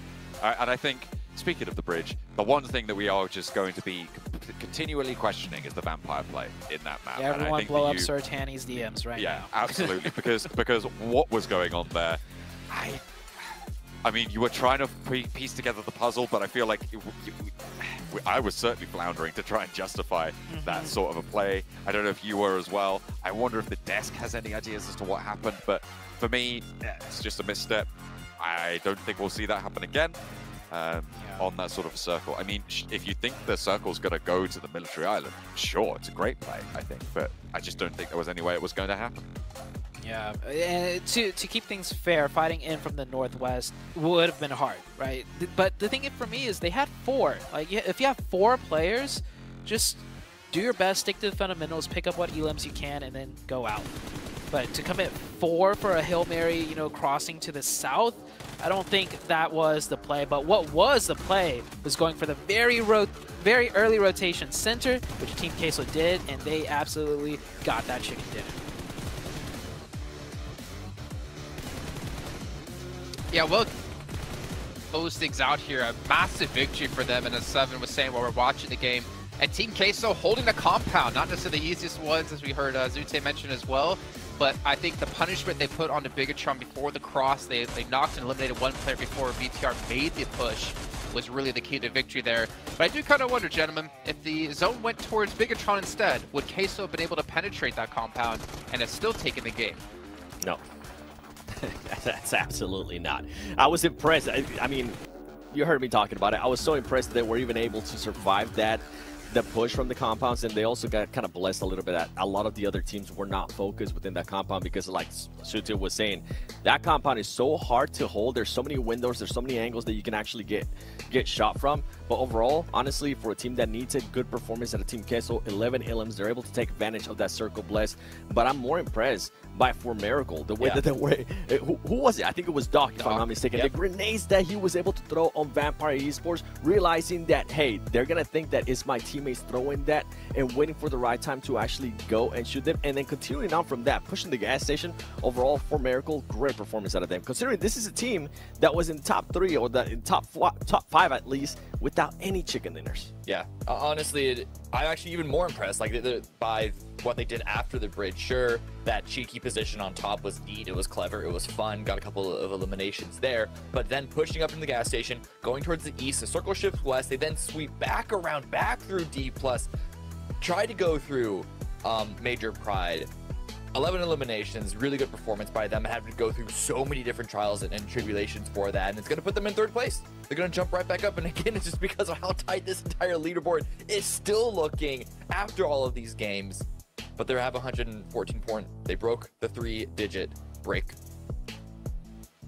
I want to give a shout out to Major Pride as well, because we had the zone shift out down towards that bridge on the east side of Military, right? But then you see Major Pride swim across towards that bridge to actually get up onto land yet again. They defend, or actually they push into D+, who was already handicapped by For Miracle, who took down a player getting into the gas station, but they're able to defend that position, use smokes to shoot over as well to keep DRS at bay, to try to put as much pressure down. Nomi as well, trying to play an off angle. But then obviously, like you mentioned, Cameron getting kind of shot in the back by For Miracle as they had to rotate towards the zone. Honestly, a lot of teams put out a pretty good performance. I think Bigatron was the one I kind of felt bad for because they had such a great position. It's just the zone went away from them and they had to kind of play things out with the game they were given. I mean, you know, that is what it is. I did actually want to note Queso's current position on the overall leaderboard. They put themselves up in, I believe, 7th place or so. But what stood out to me is actually where their points came from. If you remove the 2 rounds, the 2 wins that they got, they have 14 placements in 12 rounds, which isn't great. It's not terrible. It's still above 1 per game, just marginally. It's actually the eliminations that they're still slightly lagging behind. And so this again puts us into the question of how are they defending a compound, maybe perhaps pushing a compound themselves, and actually really getting into these gunfights, because again, these like straight up 4v4s, those are the things that can make or break a team trying to go for good successes. I'll say this though, still better than Vampire, who only has 6 points outside of their 2 victories when it comes to placements. So at least doing better than Vampire, but it is a very good point. It's about the consistency that we're looking for. And speaking of consistency, I gotta be consistent in my sponsor callouts, because Infinix, the GT10 Pro, you guys can pick one up, which was born for esports professionals. You guys can pick one up for yourselves and dominate the lobby. And of course, in between your matches, or if you get knocked and eliminated early on, you can head over to TikTok and find some sweet stuff from PMGC. Just look for PMGC 2023. And if you ever do post about, obviously, this event, make sure you use that tag as well.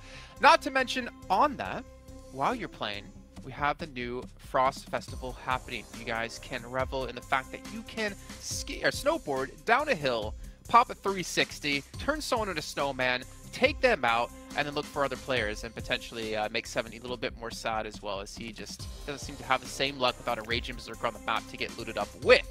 On that as well, we do have the Popularity Annual Gala, which we do have, what, 10 players to 10 1v1s to potentially be called the best, and of course our champion of the gala on top of that, with exclusive rewards they can get for themselves and they can show off to all their friends. And on top of that, the Bagani collaboration is live in PUBG Mobile. If you guys don't have a sweet vehicle, if you don't have a Tesla, you can pick up one of these bad boys and potentially show it off to your friends. I know Zute's significant other is probably sporting hers as I think she got a few days ago, if I'm not mistaken. We have the Amola, we have the Zonda R available for you guys to pick up and potentially get some road kills with. But in the meantime, we're going to head to a short break while we get things ready to go for our second airing of the day. It's going to be our third match overall, and we'll see you guys in just a few.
Well, we're about to head into our second airing of the day, our third match overall, as mentioned before the break, and we do see the leaderboard still being mixed up. It's still insane to me to see that we're in day 3, we're about to hit the halfway point of day 3, and things are still so close. We could easily see a team, you know, from 8th, 9th, 10th place potentially shoot up into top 3 in just 1-2 matches.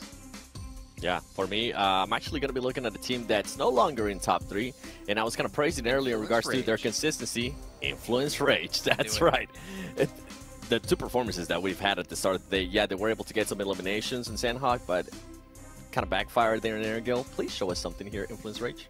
Yeah, had consistency in day 2, and well, they've had some consistency in day 3 of not performing well. Let's see if they can turn their tide around here. So you head back to our commentators of John and Zute. Hopefully they can start to step up, because losing that top 3 position is going to be a little bit of kick up the backside, hopefully, for them. Maybe give them a little bit more firepower into the remaining Erangels of the day. Obviously, Vibes playing really, really well. I liked Cameron's breakdown of their set of rotations that they were able to achieve over on that eastern side. I really enjoyed watching it unfold as well. As much as I was kind of rooting for Major Pride to be able to clinch it out as the European representatives, but it just wasn't going to happen in the face of Vibes and their strength. Yeah, I think Major Pride and Vibes did the absolute best they can with the situation given at hand, and they maximized the amount of points that was possible in the match. A team that didn't maximize any points at all was Influence Rage that Seven was talking about, but we saw what happened off drop. They lost 3 players off drop, so it was going to be a given that they were going to get knocked out of the top 3. Question now is Influence Rage going to kind of switch their gears now and go for a potential big chicken win versus a nice consistent placement until they catch back into the top 3? So we might see a gear change now out of Influence Rage. Maybe not this game, but maybe the next, depending on where they are in the rankings, as we do get a very nice playing path going straight down the middle, north to south. We are seeing a little bit of a development in the bubble positions as well, right? Because third place now 114 points. The drop-off is now to 97. That's fairly significant. That's up to 17 points total difference between third place and fourth place, which is starting to become a lot more ominous. As I said, time keeps marching on. It will not slow down. So a lot of teams are going to be looking to try and keep up that pace. And even beyond that, it's only really down to 6th now that I'm kind of counting in for the race of top 3 as we get another hard south shift over towards that military base. This one's a lot more down to that island, so crossings quickly potentially on the cards. The rotation I'm going to look at, so I'm going to ramble on for a little bit longer, is Vampire. Making that rotation down south on the boats. Our Team Queso going to be able to guard it out again as they did in the previous military circle. Yeah, and we saw on day 1 a military zone hard south, like 100% confirmed military zone. So many teams rotated onto military base very quickly. We actually had all like 63 players alive with more than half the lobby onto military base. But that was with a really hard southern circle, like dead onto military base. Will we see similar fast rotations out of some of these teams? We will be able to tell in just a few moments. It looks like Queso is going to be one of the teams to commit to that crossing, as they are looking to cross that bridge in vehicles right now. And Brute Force, oh, ooh. Yeah, like, that's a fast rotation. We are very, very early into the match, but Vibes just already prepped for it. I mean, they did their research into yesterday's match, right? They know Team Queso just gets across fast on a circle that's likely military, so they just set up a camp. And that's a really, really good adjustment coming on through. Vibes absolutely playing the way they need to be against Team Queso. That frees up the south coast and potentially allows Vampire an easier boat rotation on that south edge. So we'll have to wait and see if that's going to come through as well. Yeah, because last time Vampire lost their boats to Team Queso, who was camping the ridgelines, and Vampire had to just swim in, and it did not work out too great. They actually made it kind of far into the game on that match, but not the points that they definitely wanted to try and get. Vibes with a nice adjustment, like you mentioned, and I'm kind of surprised they went for it. It's because this zone isn't that far into military base, so there's an off chance Queso would instead, you know, camp the bridge on the north side and then take the crossing depending on the shift. But Vibes, they did a little bit of a gamble. They said if we're going to camp the bridge, we're going to have to do it very quick and particularly right against Queso. So that was a very set play and it paid out favorably. Very, very nice stuff. I mean, I always find that it's easier to get back from Military Island than to get... Hang on a minute, that was a BTR player going straight on through as well. Interesting. I thought they were all on the same team, but no, Genfos scouting it out. They'll know there's a team there, however, which is good news for BTR's remaining cross. But I was going to say, I've always find that it to be easier to leave Military Island than to get onto Military Island late. So out of the two choices, obviously it looks like that's what Team Queso are going to prioritize. And if you're already on that military island, you're not going to leave it at this stage. You just want to post up and give yourself options. So even though it's not fully committed, it's kind of a good idea to get your foot in the door when it comes to having that military position. Yeah, and another thing to reinforce that was a set play from Vibes is the fact that right after that, they went back to loot. So it's not like they looted and rotated fast to camp the bridge. They camped the bridge to wait for Queso. If probably like 2-3 more minutes pass, they're like, okay, Queso isn't doing that fast rotation. We'll leave, we'll go loot, and then we'll see what happens. But they waited. Queso did what was expected. They got the quick points, and now they're looting. So great job for Vibes. And I really want to emphasize that because these little, quick set micro plays is going to be the difference maker into whether or not you're in the top 3. And Vibes are a team to be able to call shots like that. I mean, when the gap between you and second place right now is 4 points, getting 3 points is massive. Like, it cannot be understated, especially when you're in competition for that third place spot. Just keeping points on board, like we've praised teams like Influence Rage for doing, is always going to be impactful. It's always going to keep you in that conversation, and hopefully you can just stay away from those 0-point games like Influence Rage. We're able to finally have delivered to their doorstep in that previous match, although that was mostly off hot drops over on that northern side. This time around, they are 4 players alive, so maybe a return to form for them now. Yeah, I hope their confidence isn't shaken too much because they dropped out of that top 3. Sometimes the standings do have a huge mental impact on the teams that influence such a veteran team. I do expect them to have way more consistent games from here on out, and maybe even switch gears a little bit and look for a big chicken dinner win. BTR has crossed, D+ has also crossed onto military base. Vampire not going for the botation because this zone isn't 100% confirmed military base like the other day. I mean, if they spotted Team Queso going down as well, they might be aware that this west bridge is a little bit more open, no team around that area, and no. Maybe there's that adjustment from yesterday not wanting to go against the Team Queso hold, but either way, they have to make their way forwards. Influence Rage trying crashing onto this compound, but it's going disastrously against DRS right now. Federal, Law, Lil Boy now left, trying to stand up tall, and maybe this is the sunset of the Influence Rage consistency, because they have just fallen down with another 0-point game in a row. That was not very Influence Rage-like. Yeah, they always take their games very slow. We see them around the edge a lot, taking their time. If they're making a hard rotation, it's very early where the chances are like the compound's going to be open. But this compound they tried to take DRS, this is a prime location for zones like this. There was very, very likely a team there, and they did no scouting, and they also pulled up in a way where it's like they assumed it was open. One player pulled up to the other end, another just crashed onto the wall. It was like, they didn't account for a potential fight whatsoever. So Influence Rage don't know what's going on. Vampire, they have moved over to Ferry Pier. And they're kind of isolated. No one really on that west coast is moving in. IHC and Brute Force late to the party as per usual on a south circle. Major Pride just about to start their rotations down towards what I expect to be a position near that western bridge, if not going all the way across it in the meantime. Have to wait and see as they split out a full convoy. All their vehicles going to be there. Naomi just reorganizing, making sure he's got everything in a row before he gets on the road, and they will start to razz it on through. Vampire holding that western bridge, though. They're going to be coming into conflict with Major Pride. They'll hear those vehicles. They need to post up quickly.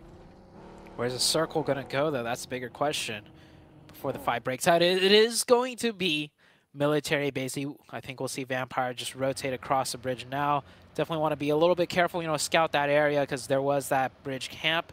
But they'll soon realize it's clear. They'll take it across. And I don't think any team is going to look to bridge camp unless if they're one of the later teams across the bridge. Vampire should look for a nice position more central here. Weibo Gaming looks like they're going to just swim across and then play from the beach side. Might be able to catch some vehicles too if they make it inland fast enough to secure some on the roadsides. I mean, there's a couple of compounds as well that they can get to, but they have to get there fast. And before teams like Sem9, like Genesis, who are crossing on that bridge right now, to be able to get on through. Vibes contesting C block right now with Bino Storm and the military base on the south side. And meanwhile, over on that west bridge, Vampire seem to have started to put a cinch on that west bridge rotation from Major Pride as well. IHC still down, and that's Rook, all the way in the northwest side, still in North George. It worked out last time as far as bridge crossing is concerned. They made it across the bridge because they went in so late. Thing is, they did it once, and VOD review is a thing. Will any teams take advantage of that? Last time, IHC also crossed extremely late, and they definitely watched the game back there to see, to time their crossing, how good it was, and they would have noticed there was still one more team behind them in the form of Rook. We might see IHC set up a trap play here if they're not going to be able to make it across the bridge anytime soon. Still a couple of teams on that mainland, but they are becoming fewer and further between. Major Pride holding up short, but they're going to have to cross, so an opening pick would be brilliant. Vampire taking the top of the bridge. They know how effective that could be. They learned their lesson last time, hopefully. Now they just continue their hold. Schweppes up on those rafters. I think that's Ravenclaw out on the off angle down to the southwest, and Newsy in the compound out to the east. So you've got Schweppes and Tony K on this bridge, looking for those angles, waiting for Major Pride to make a mistake, to try and capitalize on it. I was thinking Vampire will rotate more central with that zone shift and not camp the bridge. But they have decided to go for that bridge camp. We'll see if they get any points off of it. Maybe at most they're just looking to deter teams coming from their backside. If they did their VOD reveal, they'll realize teams will still take that bridge even way late into the late game in the blue. Genesis now breaching onto the DRS compound. Shots are ringing out. Genesis, he's weaving, and he is committing to this. Genesis going in for the crash to 4v4. Can DRS get another successful defense? They already got one knock here. So 4v3 situation. About to make that 2. Knock isn't there. The players are swarming the building. He's forced to hop out. He's got that DBS. Will be able to get the flush first. They've given up the building on the inside, the top floor dispossessed from Gianti, but DRS still playing as 4. Genesis going to struggle. The circle goes to the north side of the military island, actually keeps IHC in on the north side, but in the meantime, the scrap continues to find itself in the conflict here, but they are close to this circle edge, which means they have a lot more time to play with on this engagement. They can look to close it down. DRS looking pretty healthy to be able to do so. Yeah, and they have the util from Influence Rage as well coming in from Yasnaya, so the util is definitely there for them to throw. If they run out, they could probably run to a crate and pick up another one. One player goes down for Genesis. Only one up now. Genesis should be eliminated. They are taken out. DRS, that is 8 elimination points, I think. Yeah, 2 squad wipes and you do get 8 points. That's a lot given how tough the competition is in trying to secure those points. And they still have 4 players up. It is still pretty much early game. They will have been able to get full resupplies as well because they were both crash plays. They were both right close by, so they'll be very, very stocked up on those supplies, on those meds, on that ammo, everything that you're going to need, the utility as well. But they are on the north side. They're going to have to cross. How do they get through? Because the bridges pretty much out of the question at this stage. The swimming also very, very dangerous. It's a question of how long can you last at this stage. I think for both IHC and DRS. Maybe IHC have a better time of it.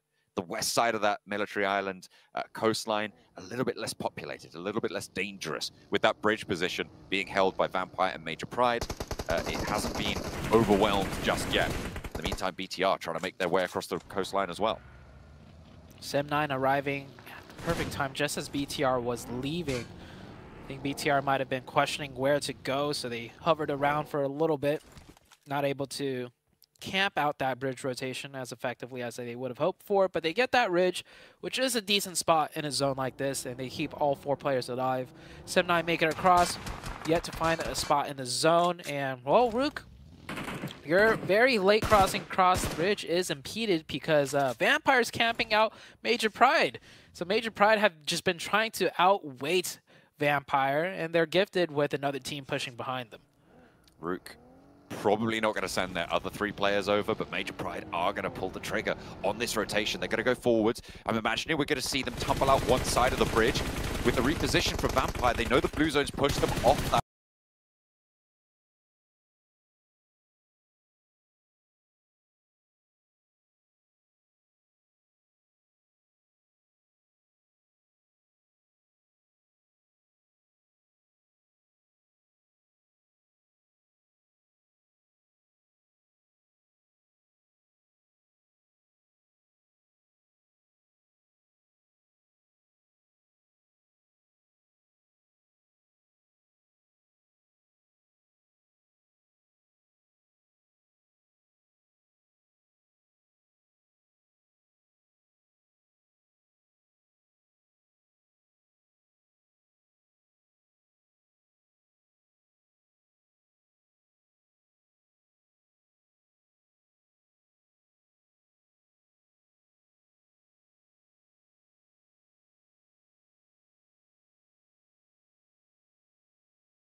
sitting in 8th place though, so they have done some decent games so far. Weibo Gaming here, only 1 elimination so far. I do think that Nog player point should be coming in. Weibo Gaming, their advantage though is playing into the late game with 4, but Vampire's here as well, and Vampire have been looking good this match. They've been looking a little bit better than the last match, certainly. Tony K close, hits the deck, dodges all the damage from Gap, but not from Sook, unfortunately. That's a quick flush out as well, so Vampire down on 3, trying to fend off this aggression from Vampire. Sook goes down, Schweppes lands the nade onto the target, a little bit far forwards and out of the zone.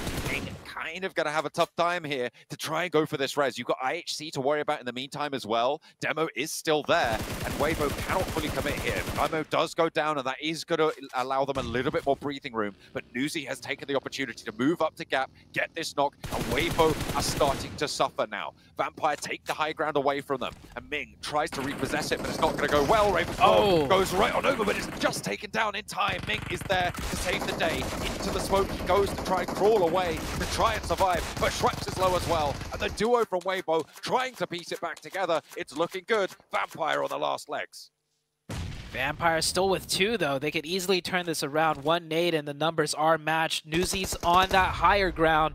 He could have the sightlines for the nades, the DBS in hand. A little bit long range. That nade could have been disastrous. Does do a lot of damage. Isn't enough. Nuzi's already down on the top side, and Weibo Gaming will clutch it out, but they do lose 2 members. And with all that noise, BTR is here to look for more points. Yeah, they've rotated back all the way from the southeast side. Goodness me, they're looking at a third party again. This is the aggression that we've been missing from BTR yesterday, and they look for more. Find 2. That's 7 eliminations now that they'll be able to add to their total. Playing on this northwest side, they do have a little bit of open ground to cover, though, Zute. All these spearheads have been done with just a 3-man push, by the way. Even onto Sem 9, Satar sat back and was just watching for info, looking elsewhere. And this time around, once again, Satar sitting back, being the anchor player for the team to make sure everything is staying the same on the spot that they just left. And the spearhead being led by Superboy, Genfos, and the third player is just, man, they're doing so good. This is the BTR out of day number 1. Just keep taking those fights, and they get a nice zone shift too. D+ on that western edge, just about still in on their 2-2 split across the road. A really nice spot there. I think Vibes might struggle here. They're going to have to descend from the hill, maybe have to regroup onto Baron's position. And BNS, Bino Storm on the east side, they're only playing as 2. I imagine that's Bigatron's next target. If they've been scouting this out for a while, if they've got the info, they know there's only 2 players in here. Bino Storm realizes that the team from the north will most likely push them. And I think from all the noise that has been happening out of the BTR camp, they know it is BTR on the north side. They have the work cut out for them. Just the 2 duo defending. D+, that's a split that I don't mind, okay? That 2-2, close enough to help each other out. D+ making into the late game once again here with 4 players alive. And they get that zone right onto their backside on the west side. Spray from Nanokuni over towards a BTR player, but he's just getting back behind cover there. Will be able to keep that under wraps as the med kit comes through as well. So right back up to 100%. Ready for the next scrap. Level 3s.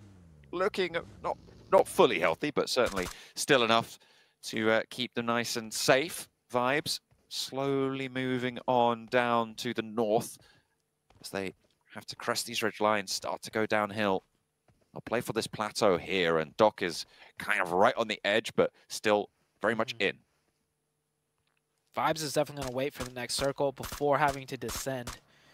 And there is, on the side of Bino Storm, some positions open right across the road. But I imagine as 4, they're going to look to take a position outright. But just as I say that, one of the members gets caught, and that's not even in the zone. I don't think that's going to be revivable. Vibes, if they go quickly, they could maybe pick the player up and then carry him into zone and get that revive, which it does look like what was trying to be done here. Vibes definitely wants to keep all 4 players up should they have to crash in. The numbers advantage will be a huge factor as to if they're successful or not. And they got that revive, and they are going to reposition onto the safe flat hills on the top. Zone slowly closing still. I'm taking a look at the teams that remain alive right now, and look, it's all of the top 3. So that bubble is going to move upwards fairly significantly in this match. It depends really on what Major Pride can do, because I feel like Vibes probably going to have a better time of it after they've got this rares. They're going to have a little bit more power on the south side, but there is a difficult descent ahead of them that we've been talking about for a little bit now, so maybe they're going to be curtailed here with only the 4 eliminations in tow. D+ out on the western edge. Have been in this 2-2 split for a long, long time. It hasn't been punished, and to be fair, it is a very reasonable 2-2 split. I think you go for this more times than not, certainly. Arturus has been surviving for Team Queso for so long. Yeah. Surprised he's made it to top 6. I was surprised when the camera went onto Torres. I was like, wait a second, Queso, how did they get here? And then I remembered they lost 3 very early on, the very first team to cross the ridge. And he has still somehow navigated his way up to a top 6. If this was the old PMGC point system, those placement points would be much nicer. But here, you're not going to get too much. BTR on that north side with 7 elims already. Still 4-man team. Looking to take a chicken dinner here. It looks like BTR every day will get at least 1 huge game, and then a couple of consistent games throughout, keeping that point lead ahead, even though Major Pride, Vibes, Weibo Gaming, they're trying so hard to catch up. BTR is going to try and definitely secure that first place by the end of the week. I mean, it's excellent to see BTR back on this sort of form, so proactive in this circle. They are making decisions and committing to them. Really, really good stuff. Very dynamic. A sense straight across the middle here for Vibes. Oh. They have joined BTR on the northern side of the road. It's interesting, they've made it to the dip, but have they exposed themselves a little bit too much? You've got D+ on the west, who have angles out their way. You've got BTR, who of course are going to be spotting this one out. D+ are going to make their move in the meantime. Major Pride wanting to hold this out. Nades on through, sent to the back of the rock, and that takes a lot of damage off Forest, but doesn't get the knock. And won't slow them down as much as maybe they would have liked, but it is still a little bit of a hold. And Nade on back, and Fabian goes down next. Can they weather the storm here? Because the fire is in on that ground floor. Naomi lobbing another one out. Bobbles it short. Forest goes down. Noel Boot close. It's 2v2. Naomi wants to get the heal off. He's looking to commit for it. And on the outside, it's Vibes. D+ struggling to get on in against Major Pride, but they get to the top floor. But at what cost? The burn is there. 2 players fall, and now it's just the 1 to try and move on through. Major Pride with 2. Hold on in the middle, and will be cut down. Major Pride hold the tower. What a defense out of Major Pride. I thought they were done for. 4v2, they hold it off. Meanwhile, on the other side thing, Vibes is up with 4, and take a look at how many BTR have. BTR is actually down to a 2-man. Vibes with a decisive game-winning play. This is that risk versus reward I was talking about. Influence Rage usually goes for the more consistent play. Vibes, though, they want the chicken dinner. When they have 4, they'll go for the risky play, driving across the battlefield, across so many sightlines, across so many players to take on the other strongest team on the north side, BTR, and they're out ahead. BTR down to 2. Same with the other 2 teams. It could be a Vibes chicken dinner. Certainly could. What a way to kick off this day. Vibes have been brutally efficient so far. They were able to get some decent results on both of their maps of the first day, but they haven't got that chicken dinner to crown it. Is this their opportunity? They want to find it here and now, solidify themselves, and these 3 teams are the top 3 teams on the tables as well. The bubble is moving. It will continue to stretch up and up and up. But what is that nade coming on through? 2 players from Vibes, maybe going down and evening the score lines across the board. If they get flushed here, it's unlikely, but we could see a little bit more sent their way. Naomi down, and Dino's going to have to look for this res on the top floor. Oh, the angle just barely out of reach from Nagon in that Wizard Tower. The full reset is there. BTR also get their reset, but they get a favorable knock as another player goes down. And yeah, now's the time to push. You get 1 more. You're not going to get much more advantage out of the Yuto. They go for the full send. I mean, that was really the only play at that point. They tried. It didn't work out. 7 elims, 4th place. Vibes with another full reset. The other 2 teams can't really push because they'll just run into sightlines of one another. So Vibes will be vibing with 4 players in the very last zone. Major Pride only have 2 smokes to try and make this one work. I think you're right. This one will be looking solid to go the Vibes direction. you never know. With those two off angles, Vibes are going to have to push forwards as well. Even with the positions they hold, this is stage 9, and it's going to close right about now. Start to push on the tower very, very hard. And where do you go if you're Major Pride? They are dropping those smokes out. The sprays over towards Nino Storm in the meantime. It's going to be Major Pride taking shots out their way. Nagon goes down first. I'm assuming it's going to be very, very soon for Nanokuni, but he's got that crate to play with, just being tickled on the back, gets a heal off actually. So Major Pride might be going down first, out of the mix, and second place laddered up for Nanokuni behind the crate. Looks for the shots around the edge, but it is bleed out time here as Vibes continue just to encircle this zone and close out a third strong match in a row with a chicken dinner to put themselves up and a high elimination count. They could be very much right next door to taking that top spot on the tables. Yeah, if BTR didn't have a great game themselves, I mean, Vibes would have surely, I think, maybe passed them up. But either way, Vibes, that last push, I don't think anyone saw it coming, especially BTR. They probably thought they had everything under control on the north side. I mean, there was no teams on the north side. They took everyone out.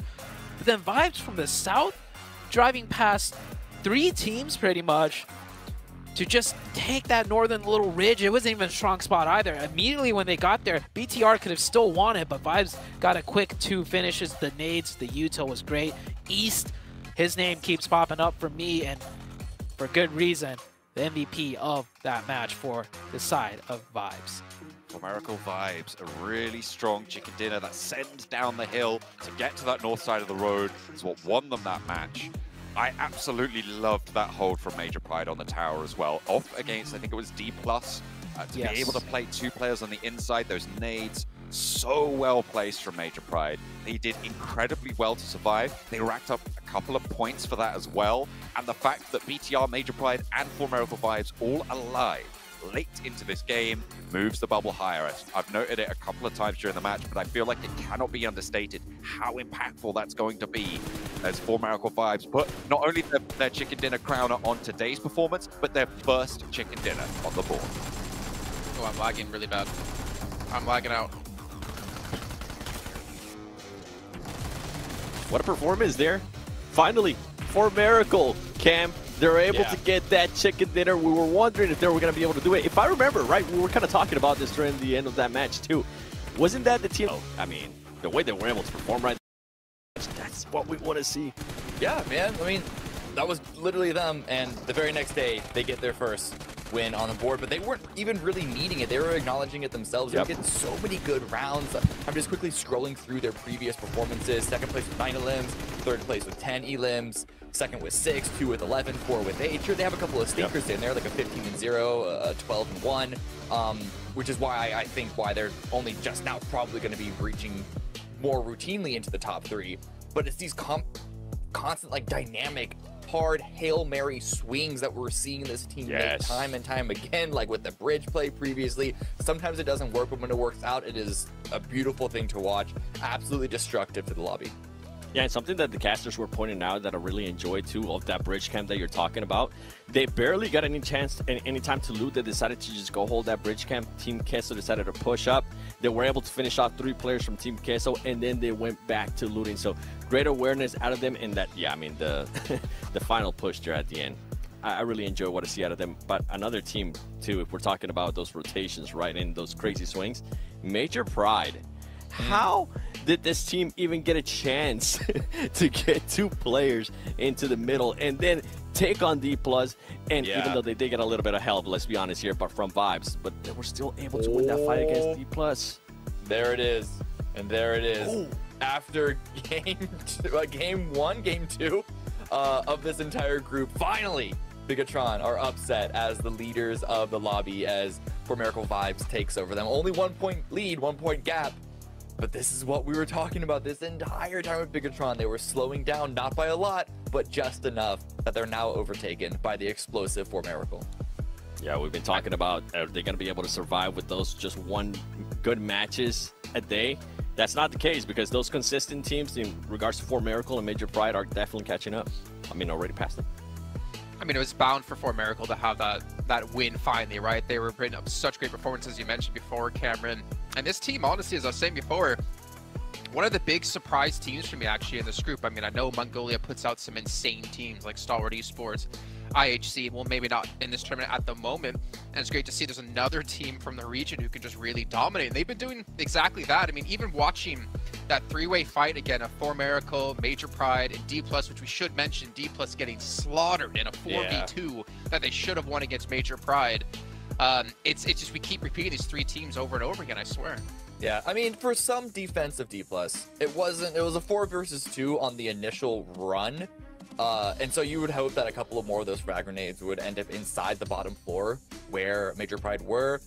But then there was the third party from 4Miracle on the off angle with very little cover from that angle for D+. So it's not like it was in like an easy fight for them that they just threw away. It was really, really chaotic for them. But yeah, Major Pride got a really big handout, I think, by 4Miracle's third party. Yep. Yeah. And like you said before, Seven, the fact that Major Pride even got there, and then to see Vampire go down to, I think it was Weibo. Yep. I don't know, man. Vampire, like, smart decision to hold them out, but it didn't really accumulate into anything. I think maybe they got one elimination because they got a knock on to, I want to say, like, Effect for Major Pride. But pretty insane that Major Pride can bounce back from just having two players alive. And again, a showing of their consistency, if we're talking about that, out of teams like Influence Rage from yesterday. And Influence Rage, again, they've been consistent, but not good. Not really today. Good way, right? Yeah, they had a good Sanhok, a good start to it at least, but 2 0s in a row. Like, this is actually a really big concern for the team that was, it felt like just barely hanging on to the top 3. I'm not a concern for them being in the bottom 5 just yet, but they were setting themselves up to be in the top 3, going straight to the grand finals alongside some of their other Brazilian, Latin American brothers. But I'm starting to get worried because whatever was happening for them is just like slipping away. Yeah, and I am starting to get a little bit concerned because of the gap that's starting to be built there between 3rd place and 4th place. And then if you go down to 5th place where Influence Rage is at. By the way, Major Pride, their timing is so good. Dino was able to get away with that bridge camp that Vampire Esports was doing. Just their timing is on point. Okay, well, it is time to head to a break, I believe, while we get things ready to go for our final Aaron Guild of the day. Or it could be casters because the match is already ready to go. So we're not even going to throw it to a break. We're going straight to the casters because we want the action going back to back. John Azute, take it away. Some eventful Erangels. We've seen quite a few military circles on the south side of Erangel so far here in Group Yellow, the Group of Death. Seemingly the circles are going to be living up to that name. We've seen that South Island as well on Miramar, so we're having a little bit of a crazy time with these shifts in this group as well, and I'm really enjoying seeing how teams are dealing with it. I agree wholeheartedly that Major Pride's timing, probably one of the best in this lobby, maybe some of the best in the world. Yeah, best in the world. Well, I mean, this is the world stage, so if they have good timings here, then the timings are good. But Major Pride, with 2 coming into the very end, I was surprised because I saw that bridge camp out of Vampire. I thought they were done for.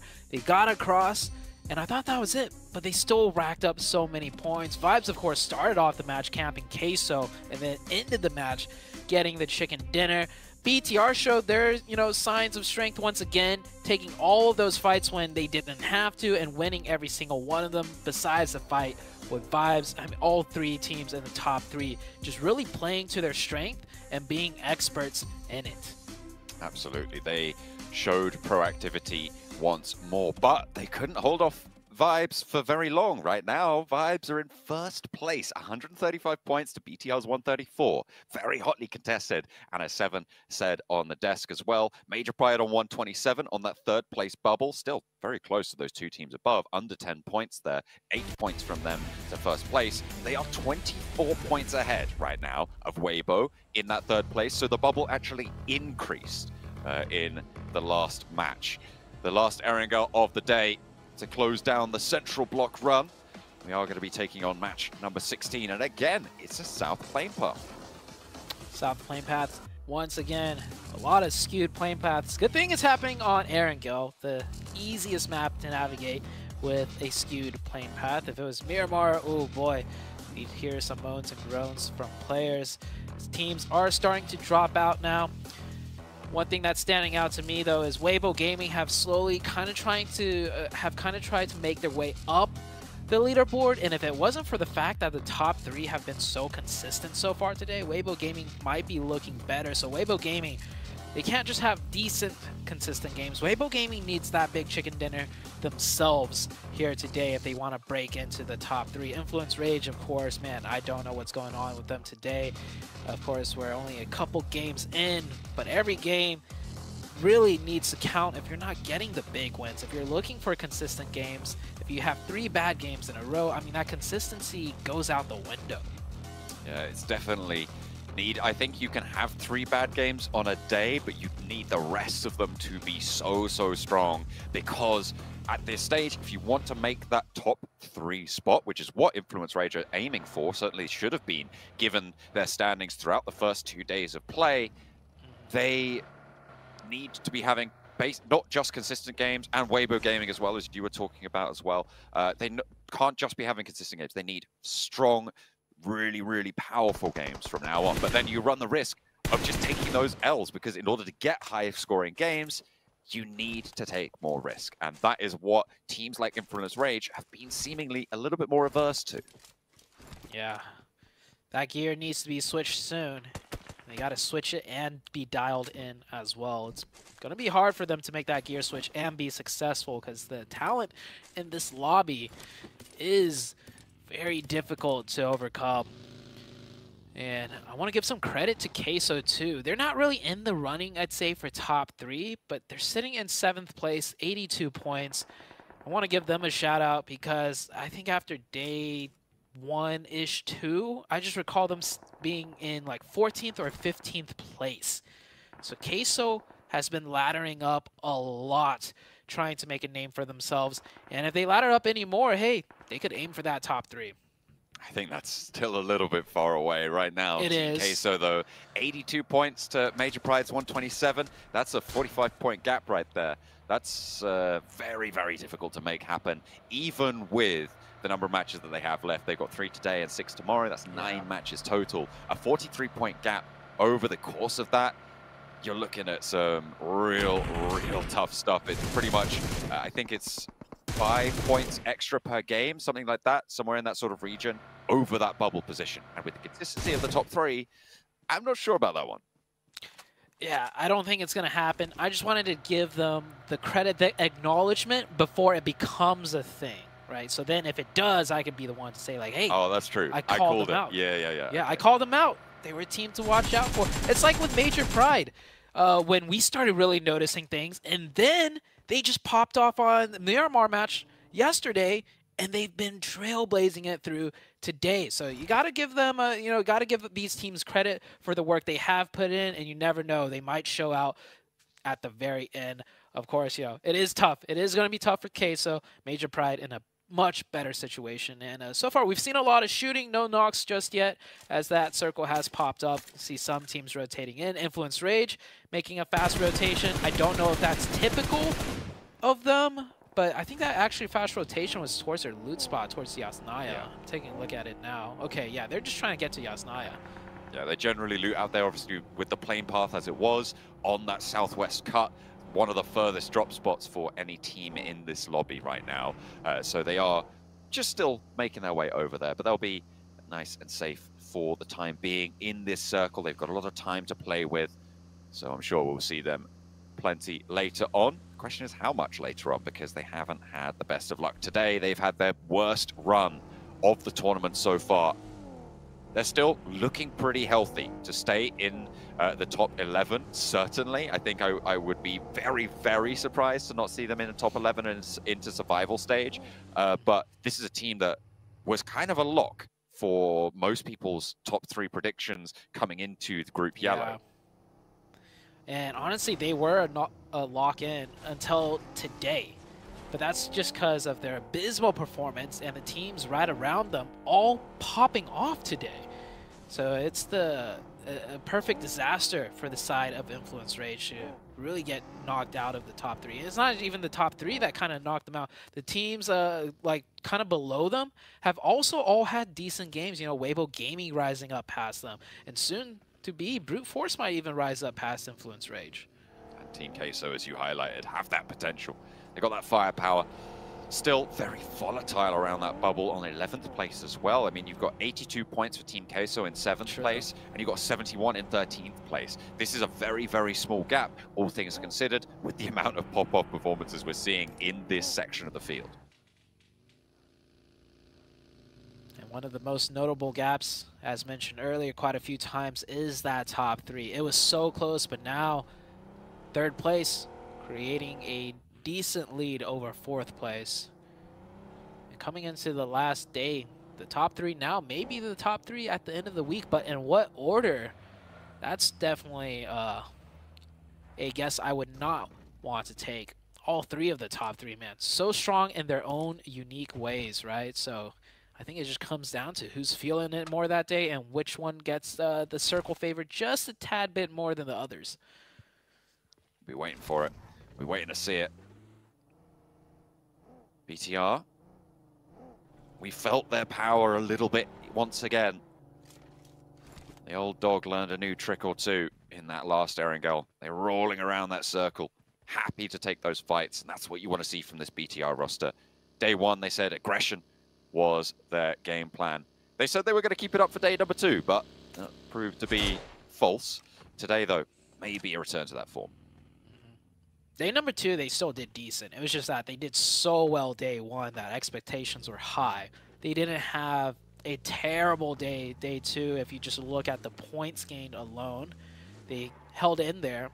I mean, they came in today 1st place still, right? So if they had a terrible day 2, it wouldn't have been the case. But right now, just 1 point behind Vibes. And I'm looking at the map now, teams are rotating in. The Vibes team, they're still coming in from military base, and so they'll wait for that 2nd circle shift to make that big rotation. As the center of the map, not too compacted, but all throughout just evenly spread. I think all the teams playing towards a potential shift towards their side, and if they don't get it, they'll have a different plan in mind. Teams starting to group up now. No real early conflicts to be seen. Looking at the split from D+, are we going to see another punishment on that angle? The circle goes very central here and isolates the south side of the Central River. A lot of easy decisions to make. Difficult executions, though, will be happening on that central set of areas. You've got a lot of open ground just to the southwest of Rozhok, to the east of Ruins, where Major Pride and Vampire are. And you've got some difficult compound fights as well, more central on that area. The north side of Potato Hill's involved as well. There's a lot of interesting dynamics going to happen, and I think it's going to be a lot of teams struggling to execute on them. School could be a major factor in a zone like this. We'll see if it keeps centering up right here. Many teams are going to be compacted now. How many teams are going to take the school apartments? I'm thinking at least maybe 1 to 2. Potentially even a 3rd team might just crash into school apartments here now with a zone like this. I mean, this is circle 2. This is a big circle. Things could change a lot from the center, as we are now getting casualties. 1 player going down here, and that's Major Pride losing a player and picking up a player as far as points go with the 1v1. Good pre-fire, though, and we'll get the finish. IHC getting the better end of that one. Major Pride down to 2 players. Hey, it's the bubble team as well. They are looking to try and back up their teammate, and actually Divine steps a little bit too far forwards and is clapped back. But there's an off angle from Genesis as well. Potential danger for IHC. Nomi, potential to get rezzed here, but I think it's going to be really, really unlikely that you actually manage to make that happen. The crawl is just too far. Ziol, keeping an eye out for it. If Nomi is able to get to the next building, it's going to be way more possible, but no, he's spotted. Ziol steps out. And it looked like maybe he was hidden by the barrier there, by the little railing on the side of the building. But no, Major Pride down to 2. Actually, Naomi very, very low. Sunken playing relatively poorly for them. And this is the bubble team, so potential for that gap to close. It might happen. But last time, Major Pride was also down to 2 in the Erangel match we just played. And they salvaged it very well, finishing in 3rd with a decent amount of eliminations, too. Could happen again. Could not. I mean, from this position on this side of the zone, very unlikely. But that last match, they lost a player crossing the bridge. They were deep in the blue zone. A military base was heavily occupied by then, and they made it work. So you can never count them out. Next circle about to shift here. As you can see, only one team taking the school apartments so far, just BTR committing to it. If the circle condenses once more, BTR should look to group up. D+, no more splits from them. Glad to see it. Might see a full-on crash of school too. And they're going to need the numbers. Vibes on the far southeast, just playing the circles right now. Trying to get closer. And again, a very central circle. It is right on top of school as well. Weibo in that compound, currently 2-2 split. Potentially dangerous if Team Queso decide to move up there. Also, Vampire out on the western side of it could pose a threat over in their compound as well. Newsy scouting up towards Sunken, trying to get a hillside position. Maybe a couple of down shots, because IHC are still locked in there. Influence Rage making that big rotation now. They found a compound in the northeast. Are they going to stay there as BTR? Wait. I think BTR shifted away from school to take this position, and they run into Dormorte. 2 down for the side of Dormorte. BTR looking good here. They need finishes quite quickly, though, because this is a hot spot. Third parties could happen. Player of BTR goes over the top side. Superboy just finds the angle instead. Dormorte down to just Malloy. He's behind that car. Hasn't given away his position. He is found. Could get one knock here. Tries to go for that quick confirmation. Get some damage in. But it doesn't come through. BTR could get this revive. Superboy, very low. Revive coming through. My question to you, John, is did BTR get a knock from inside school apps and push up here in ridiculous aggressive fashion? Or were they looking to play there and ran into a team? I don't know if you caught it. I didn't catch that either. No, that was really, really fast. I mean, it was aggressive from BTR, right? But this is another one of the top 3 teams taking a little bit of punishment early into this match. Sure, they've gotten 3 points for it, but maybe we're going to see a little bit more of a crunch back around that bubble, right? Because we've seen that bubble now extend to 24 points. So the question is, can Weibo, can Influence Rage, can Brute Force even start to eat into that point differential? Because vibes are still going. They are on that south side. They swung from that southeast side, and they're pushing up the Pachinki Hills on the east side, just to the west of Potato Hill, and they'll vie off with Team Queso. I'm watching the minimap, and Sitar branched back into the school apartments, so there is a likely chance that they got a knock and just made a ridiculous aggressive push. That push, I almost say, is not a good one because you are kind of really disadvantaged. Potential for third parties when that zone popped up. I mean, if that was the case, man, BTR is just on another level when it comes to pure aggression. One knock, and we push no matter the situation, and it's working. They lost a player, however, but they pick up 3 points. That's a good start. Well, I was talking about how it's a great start to pick up those 3 points. For, I think it was for Miracle Vibes last match, just at the start, having those 3 points on board, really, really comforting, especially when For Miracle Vibes are only 1 point ahead of you. So they are now currently in first place as it stands, but with 3 players, their point scoring potential in this match is just that little bit curtailed. Still, the 2 players from Major Pride over in Sunken City are staying alive. Vampire have established a perimeter, though, on that south edge. Look at Newsy and Schweppes looking to bring the pain. Weibo get the central shift again, but now I think they're going to have to choose the side of the road to go to and stay there. Yeah, they could keep a split, but whoever is being split off definitely has to be ready to just eject from there and group up. This could be Weibo's chance to not break into the top 3 because there is a point gap, but definitely catch up because Major Pride down to 2 players. Might not be able to put up many points here. We'll see how things play out. Vibes will have to rotate a little bit into the zone from the south side. And Vampire, I think, will keep that huge western split, which does give them a lot of control towards the center of the map outside of Weibo's compound. Outside for the time being. See if they can breach that gap in the next circle or 2. DRS. Trying to move out and deal with SM9 back their way. Not really looking for a scrap right now, seemingly. They've still got their backstop, so SM9 just looking to put a little bit of pressure on. But they're going to have to move forwards fairly soon. DRS also looking for that rotate. Oh, SM9 saw them caught in the middle of 2. Looks like Brute Force has taken the dips just north of Weibo Gaming's compound. And IHC trying to make a play, but not able to. One of their players is down. Actually, Major Pride with only one, so no, Major Pride with two. The other player has rotated in. Effect is here to hold off the backline, and Effect is good. Holding off 3 players right now of IHC. Demo's last one up. He's got that DBS in hand. Effect pops off the first A, but Demo with a nicely timed shot around the corner. We'll get that full reset onto the team. Major Pride with only one. Fighting all around now as Rook pushes onto Genesis. Major Pride out now. IHC going to have to leave, and that's going to be a tough task ahead with Vampire right in their way. The nades going back and forth, but not much hard aggression right now. Rook actually sending someone forwards along the ridgeline. Eugene is there. The nade onto Smile is good for the flush. Ichi for Genesis giving ground now. I don't think you could really realistically hold this one as far forwards as they would have liked. So they're playing on this south hill of Rozhok. They're going to have to descend near to school.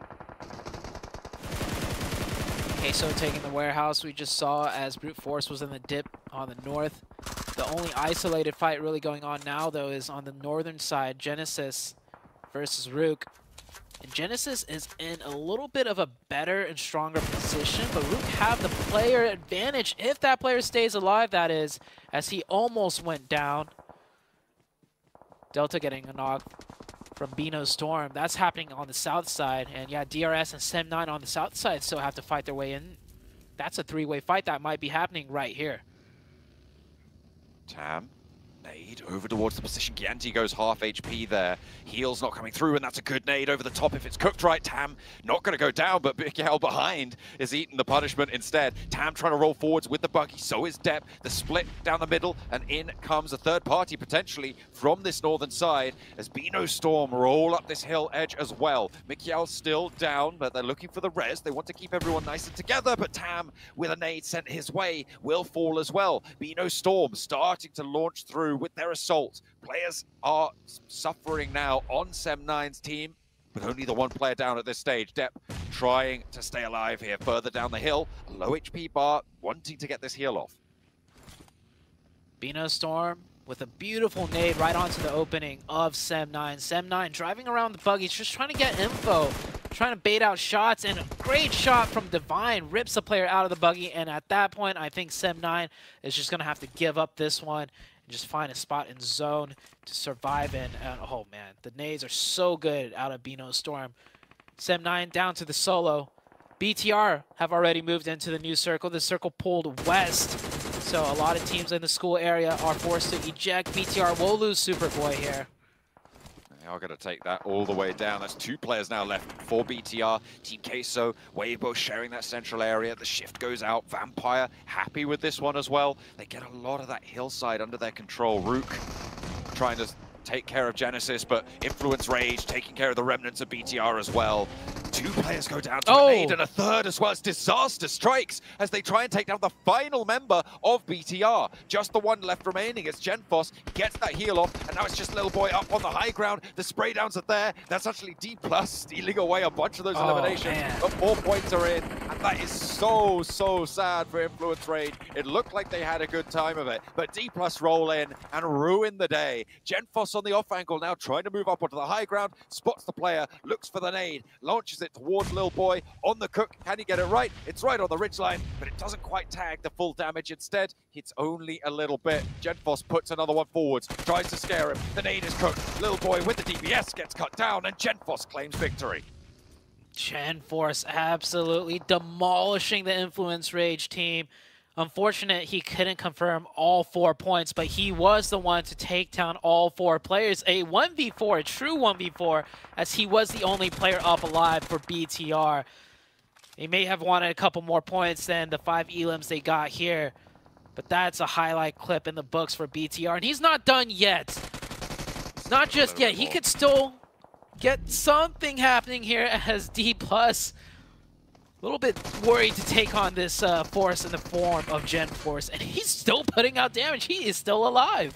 Goodness me, he has that one first aid left remaining. D+ trying to just get ahead of this one. Instead of taking the fight at an unfavorable angle, they're going to lose Forrest, on the forward position. This is Weibo with the third party. Osal as well, being suppressed on the angle. He has to move further up the hill, but it's finally spotted. D+ shredded down to 2 players. Sorry, Fabian is still active on the off angle, but he's got a fight to deal with Kenny, and it will not go his way. Kenny steps up and sprays him down. Just the 2 players from D+ are there, but another off angle shot comes through over to Kenny to take care of him. Everybody in the southeast side suffering. Beano Storm staying alive as long as possible. It looks like they've got all 4 of themselves still going. BTR almost had the run right there. Weibo Gaming almost took down the player that took out BTR. He was 1 HP. If Weibo Gaming landed just one more shot earlier on, BTR could still be in this, but that is not the case. D+ will salvage up with 2 players on the east side. Vampire have been very quiet, but of course with the zones constantly to their back, they have been putting out very well established circle control, just pushing everyone away. So they'll stay alive with 4. With how many elim points though? 0 elimination points. They're going to need to pick up a lot more because they are in the 11th place. 4 Miracle Vibes as well across those fields to the northeast side of Pachinki. And they're going to have to get across soon as well. They'll have to figure out where they want to crash. As Rook moving in, so are the remnants of D+, who have managed to get 2 players back onto their feet, but maybe not quite as favorable as it could have been. Into the smoke, they're repositioning, they're just trying to find their way in with these vehicles. Genesis trying to hold the angle, and Forest goes down to it. Mernat's there, Weibo maybe unaware of their neighbor. I think they should have known at this stage. Maybe they were just willing to give this one over, but Mernat will be burnt away by this Molotov in the corner. If it spreads correctly, I think it might have just missed on the tag. I mean, the concrete keeping him safe there. Osal with a nade now cooked. Beano Storm trying to move in. In the meantime, Mernat does go down. Now, Forrest can get rezzed on the angle. If Osal can make the cross, he does. Osal with a nice execution with the molly first to stop the potential push. Follows up with a nade. Here's a nade from Team Queso. Reyes with a good one to just stop the team of Rook pushing in. No knocks, however. And Queso, they have 2 more stronger compounds to fall back to. That might be the case here, as yeah, they will concede the warehouse and let Rook push up a little bit further. Ooh. A 1-for-1 nade trade. You don't see that happen all the time. But that's Queso with 1 player down on the left side, which is the isolated side. Weibo Gaming chimes in with a distance knock the 3rd party. Vampire, I see them in the distance in the back. They're looking to see if they can wrap around and maybe get some 3rd party action going on. Get a position out in those headshot hills to the north of this compound. It's really, really tough to make these moves, but if you can get through whilst the teams in that compound are fighting, you're going to have a lot better of a time. You have to be worried about the teams further south, though. Look at the high ground that they've got. This is the compound out to the west that that Vampire have been holding for a long, long time. Nobody else has contested it, and with the roof position, they have such great oversight. They folded back in, not taking control out to the hills that Schweppes was trying to scout. Also, I see Tony K on the south side, outside. Oh, I think we might have lost you a little bit there, Zute. Tony K on that south edge.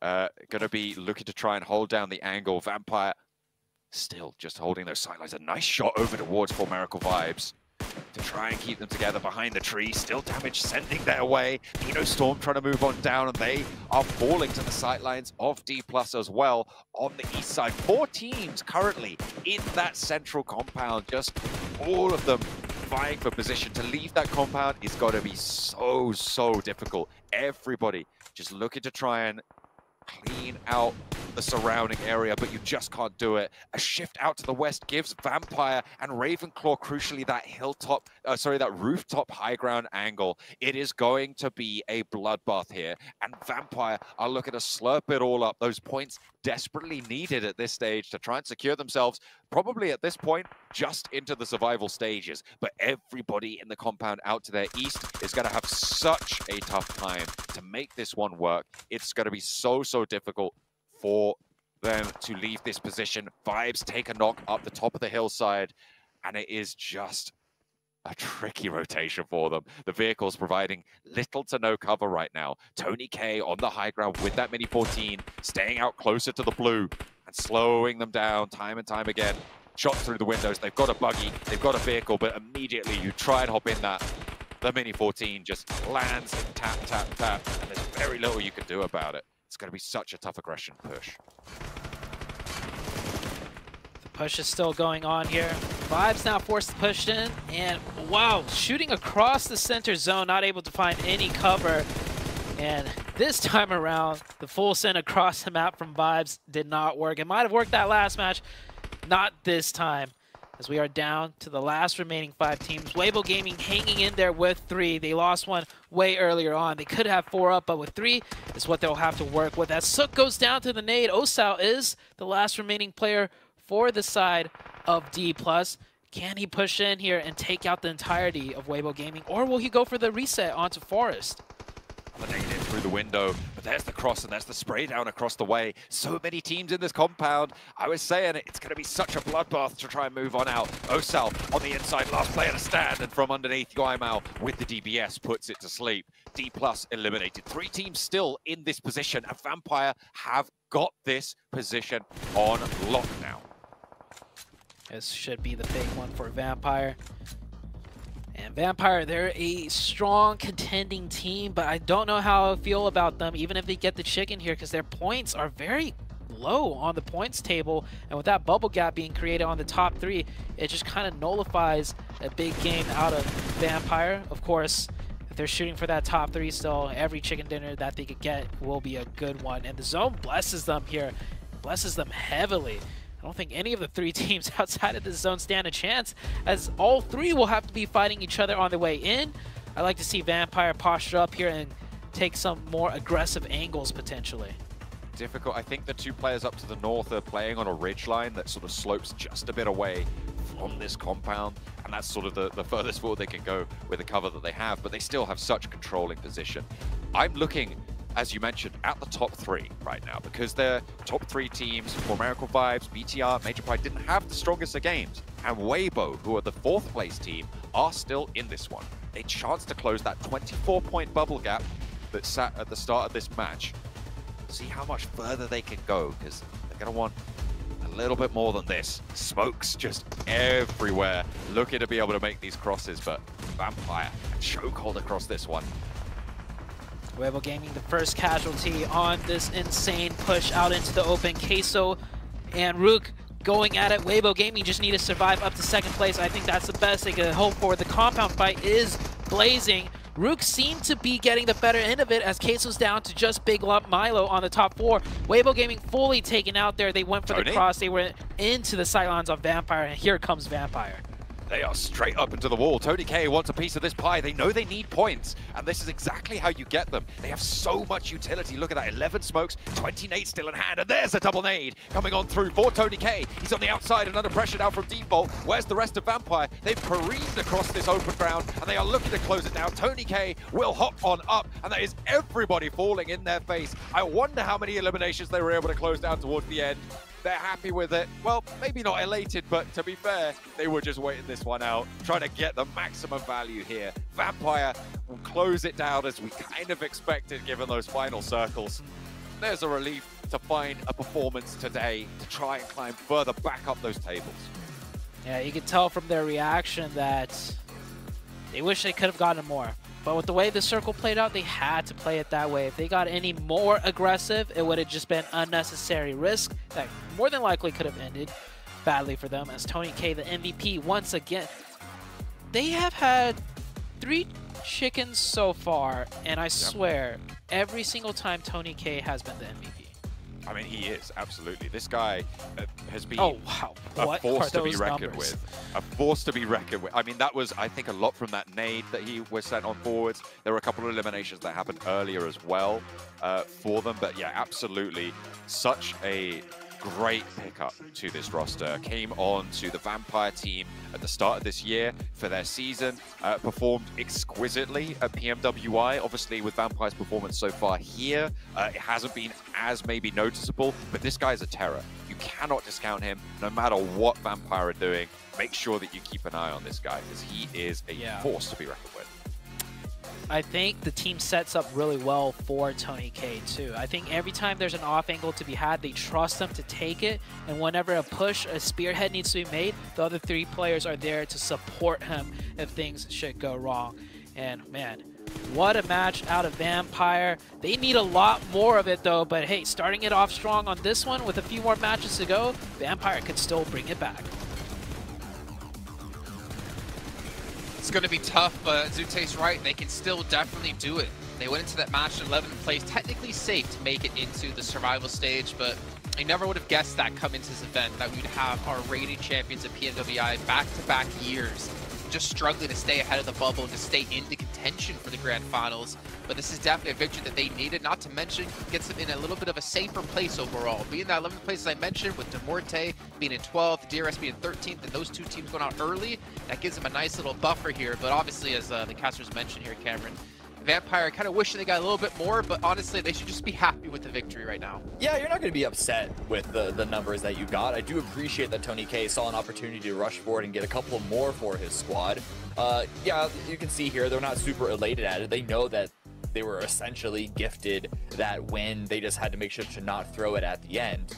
But you know, you take what comes to you. In 7 eliminations, we've seen worse. We have seen lower elim wins. Yeah, whenever you see some of the other teams. Are you seeing that though, Rook, with the 11 eliminations? Yeah. You were talking about this when we were watching the game too. This is another team that kind of wanting to create a bit of a cushion too, away from that 11th spot. Good to see that out of them. And going back to Vampire Esports, this team has had 3 chicken dinners now, and for them to just continue to be in the spot of, are they even going to be able to make it to survival stage? Are they maybe now going to push towards 3rd place? There's just too much inconsistency for me out of this team. I want to start seeing a little bit more consistency. I mean, if we even went back and look at their wins, they're never able to follow it up. It's 7. They have 37 placement points with 3 chicken dinners. Ooh. Yeah, they have the most chicken dinners in the lobby, but 7 placement points outside of their victories is not a good sign here for the team from Thailand, who honestly should be doing better. Yeah, that's what I'm saying. Way too inconsistent. I didn't realize it was that bad. That's really, it's the really worst bad. Ratio I think we have, actually. Yeah, it is the worst ratio we have. Yep. Yeah, I mean, yeah, look, even at the bottom, Genesis have 8 and 16. Wait, they had the lowest placement points outside of chicken dinners. Yeah, Genesis with 8, they have 7. Like, not good. Yeah, I don't know. I don't know. It's we sort of been hounding on them this entire time. I think that they should make the decision that the second it hits phase 3 to stop using vehicles, because that's usually where the trouble arises, right? But it's so hard to like count them out though, because you'll see rounds constantly, and honestly, so much of it is on the back of Tony K. You'll see all of these rounds where he'll just create something out of nothing, and it's unfortunate that those sorts of rounds only happen every once in a while. But there's all, you know, it's like there's this like level of magic that we're starting to really like see there. Okay. I do like a little bit of magic, especially when I'm watching some PUBG Mobile. I mean, we're gonna harsh on Vampire. We're gonna hound on them because, I mean, if Michael Jordan, you know, was putting up like 5 points a game, of course they hound on him. One of the goats of, you know, well, I was gonna say the goats of all time, but that's saying like rip in peace. One of like the best ever. You got to be able to perform when it counts. But either way, I mean, Vampire. Yeah, I know, right?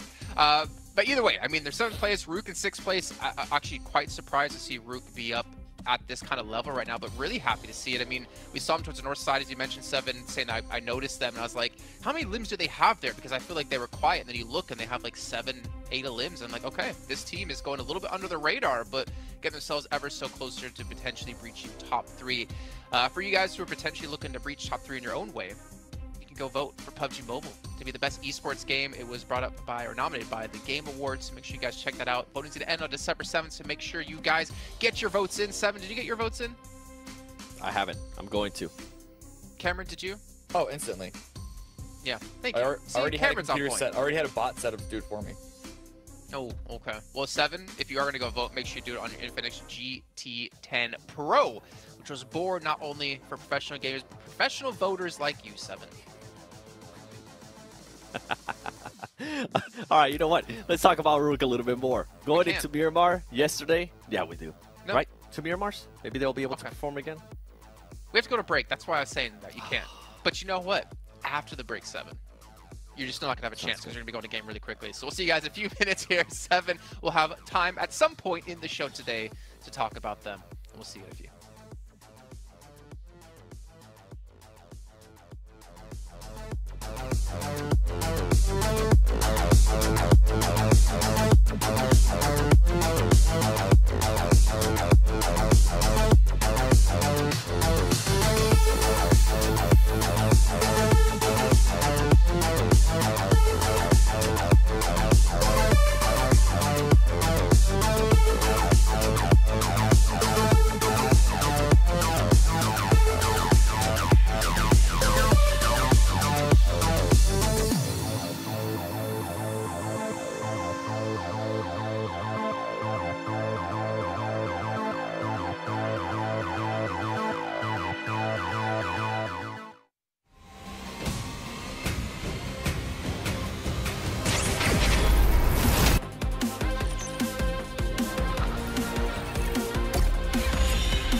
All right, well, Seven, this is your chance. This is your opportunity to talk about Rui. Now, let's talk about the fall. Yesterday, he was able to put up a good performance. Those 10 eliminations that he ended up getting yesterday. Today, it's not just the fall. Today, we're starting to see some of the other players also starting to perform, and that's what we want to see. That's what we've been seeing out of PUBG Mobile for the last couple of years, not just one player being able to carry. And then another one, that just out of Rook, right? Another one with Vampire Esports. I just want to deep dive a little bit more into this. We need to start seeing some consistency. You mentioned it perfectly there, Jason, in regards to their placement points. Outside of those chicken dinners, they're barely being able to get those placement points. We need to start seeing at least some good finishes because they got the fragging power. I feel like they just keep sending it. Even at the beginning of the day, what was it? They went south and they didn't have to go to the military circle. Whatever, it's all in the past. All that's matter is where they are right now. 7th place, and they're going to look to climb the leaderboards even further as we head into our first Miramar of the day. They haven't got long left, though. That's the thing. It's going to be weighing pretty heavily on their minds. Securing their position in survival stage is also not a guarantee. With the 92 points they've been able to achieve, 83 right now is the 11th place team, although the team below that, Demuerte, 72 points. So maybe a little bit more leeway there. But if they want to chase up to the top, you're right. They have to be more consistent.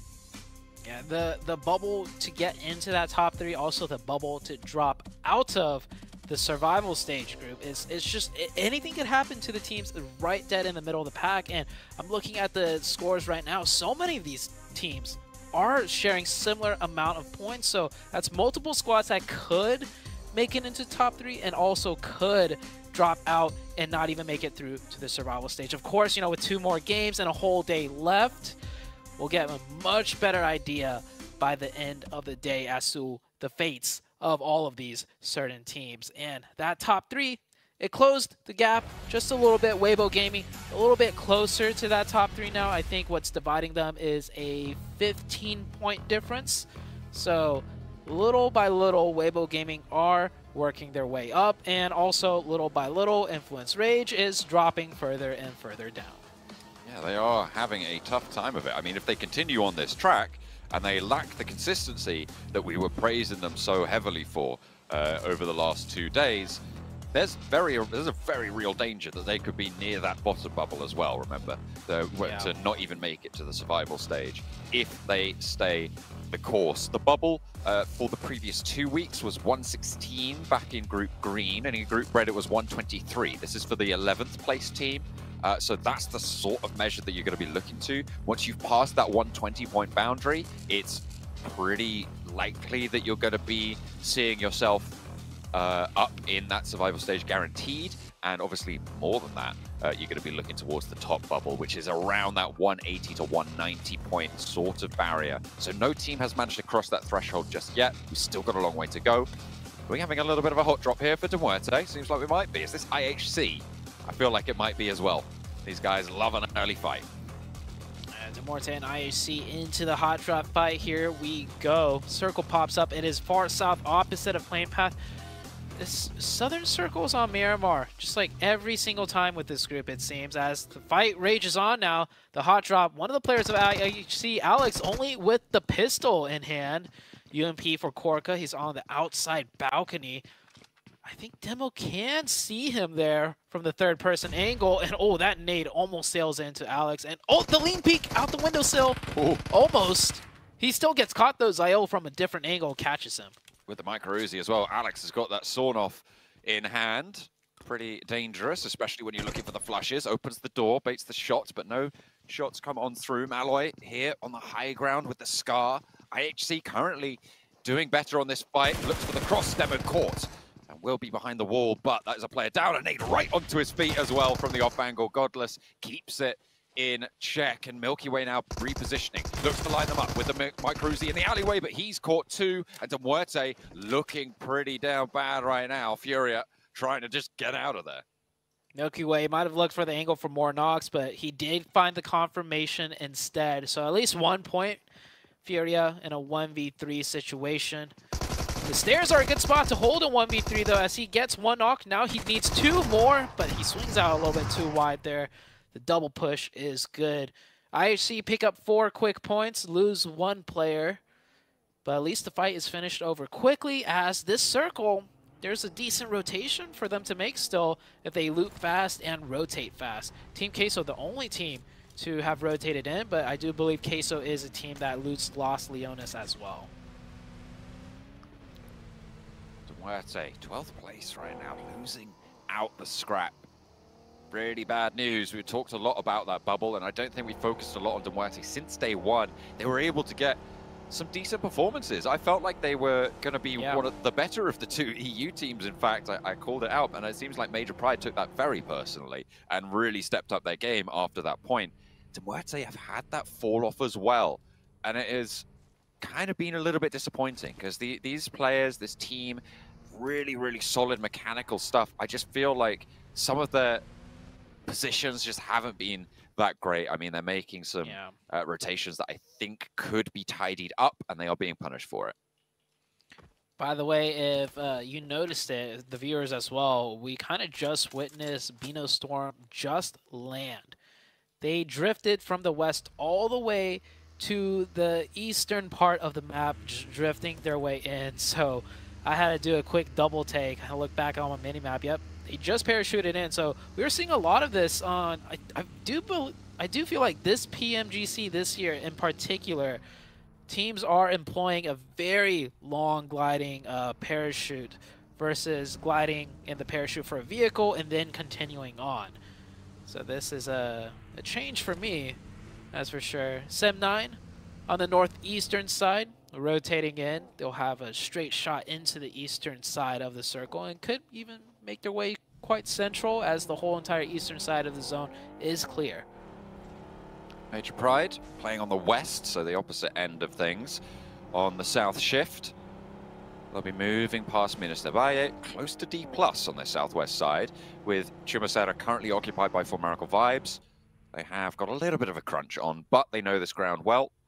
They'll be able to find the spot that they're looking for, I'm sure, with D+ seemingly looking to sequester themselves a little bit closer to that coastline, rather than pushing up into the hills to the south of Chumacera. Weibo Gaming have rotated in here from Picado. Did some quick looting. It was a nice drop-off plane path too, so they were able to loot up pretty quickly. And now they'll find more loot in the form of Los Leones. This is their first rotation position. I do remember them playing the same exact spot in a similar zone. So that is one of their favored positions with a southern circle, keeping Los Leones in. Right on the edge of it. So should the circle go west, they do have easy sight lines there. And if it shifts east, they're on the edge and they could wrap back around. BTR coming in from the power grid position. They do also have a straight shot as not too many teams have rotated center yet. It's just Beano Storm and Weibo Gaming, and Team Queso are actually on the southern side of Los Leones, like far south on Los Leones looting. Just trying to keep up that loot. Still a little bit of time left on this looting phase to look to break out of your position and start to claim territory that you want to hold later into this match. Stage 1 still halfway through closing and teams yet to make that break. Rook all the way up in that north side. DRS just moving past Hacienda del Patron now towards Graveyard. Genesis breaking south from San Martin. And it looks like Brute Force on the west, close to IHC, who were able to win out that scrap early on, remember. They lost a player for it, but they were able to get those 4 points. IHC by Montenuevo with Brute Force. IHC did not elect to go for that fast rotation, and I can't blame them with only 3 players. Even if you get towards the center, with short on 1 manpower, it could get difficult to hold a spot if a team challenges you. So Brute Force slides right in front of them. I don't know if Brute Force realizes IHC is still in Monte. If they do, then Brute Force's position is definitely more so of a trap play rather than just waiting for the circle to shift. Major Pride on the southwest, outside of the zone. They're going to take their time. Shots ringing out here. Genesis taking a little bit damage from Influence Rage. Influence Rage, this team has really not done much at all today. And it looks like they're trying to rotate heavy towards the center, and this is late. This is a late rotation towards the center, which is very risky. Could be pretty difficult to earn the value from it. Influence Rage, I mean, you said they haven't done much today. Let me quantify that for you. They've got 7 points today.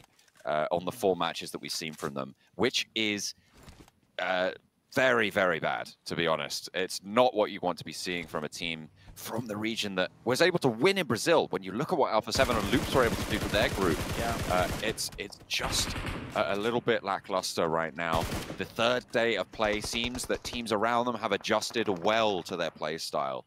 So maybe some credit deserves to go to the lobby rather than taking it away from Influence Rage. But with the rotation that they make here, it is central. They have got that spot involved as the northwest side between IHC and Brute Force continues to develop, and IHC seemingly suffering the most for it in the time being. But yeah, 7 points today for Influence Rage. They need more. If they get 7 points today, overall, I mean, sure, they get 10 points today, they get 10 points tomorrow. I don't think they even make the bubble. It really comes down to this game right now to see what Influence Rage could do. IHC looks like, yeah, I guess Brute Force wasn't setting up a trap point play, and if it was a terrible one, as IHC already found an opening onto Brute Force, and Brute Force now caught in a 3v3 scenario.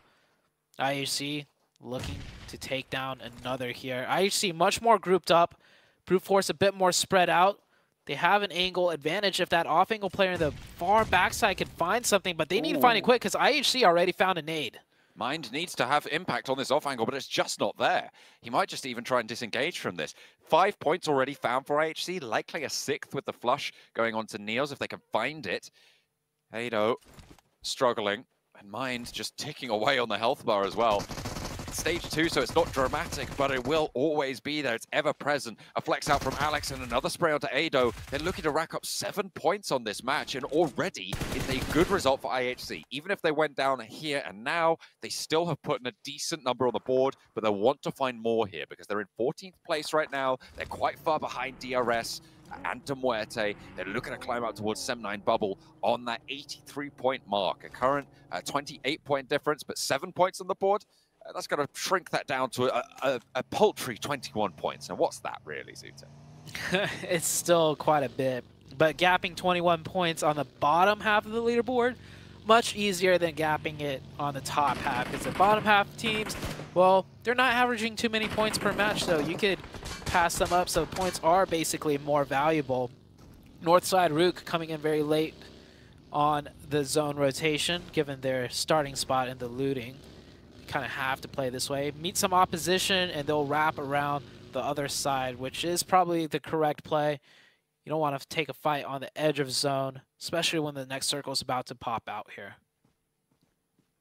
You can see Mind just through Chubasada now. IHC much further out. I mean, seems like the Mongolian team, IHC, has spotted what Formerical Vibes are doing and thought, oh wait, we could do that as well. Just get 7 points on the board right at the start. See if we can kick things off well. They keep all 3 players alive.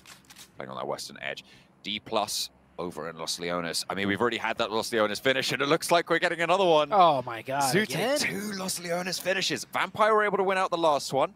On the northeast side, it's not unlikely that they're going to have a strong position here as well, but they need to make sure they maintain it, because look at the teams descending on in now. What are the chances? 2 Los Leones and a Los Higos for this group on Miramar. And that very hard eastern shift that we saw that could have even ended on the islands east away from the mainland. Miramar has not been nice to this group, but they're making the best of it right now. And D+ have crashed in. 1 player here for now for us. The rest of the team rotating in. It's Queso on the defense. Fabian takes a lot of damage there on the crash, but manages to survive. As we take a look at East, or Vibes, they were rotating right there, but the fight is here. The third party from distance, Weibo Gaming, Waimao, can he find anything here? He could throw some nades too and even connect, but D+ getting cut down. It is all down to Nobu. They really need to try and find some sort of response, but look at the off angles, you're right. This fight is just being crunched between the plates right now of Formerical Vibes on the west side, Weibo over on the east, and Nobu trying to move on through, but it's just not there. Artur stays alive, and Team Queso keep all 4 of their players alive. D+ right towards that bubble as well. A bit of a risk now on the cards, but luckily no team super close by them are looking to leapfrog just yet. Weibo Gaming on the south side right now. Pretty spread out. they have a lot of opportunity to catch brief sightlines. The issue with that is even if they get a knock, it's not going to be a confirmed point. And the circle more central towards the north, so there's a chance that Weibo Gaming have to push into Los Leones, which is always difficult unless they get a nice southern shift. But if that nice southern shift comes out for Weibo Gaming, look just to the east of them. Major Pride is there too, the team that they're trying to pass up. DRS, shots from IHC, who continue to look to frag out in this lobby. A rotation around, maybe looking to crash on this position as well towards DRS, sweep out this northern side. Alex moving forwards, Godless sweeping down low, Zyol going on that roadside. Godless and Zyol, the forward party. Rules did get res. Delta on the high ground ahead of them as IHC roll up and into the fight. Gianti behind the rock has cover. Killer displaced from this location as well. And they're a little bit split. Can IHC capitalize? Zyol tries to find that opening, really puts himself in the open right there with that vehicle. Gianti will take down that player. Looks like IHC is just trying to keep it simple. We'll just take isolated fights, less to worry about. But with one player down before this fight even erupted, it really does dampen their chances of winning it. And now cut down to 2.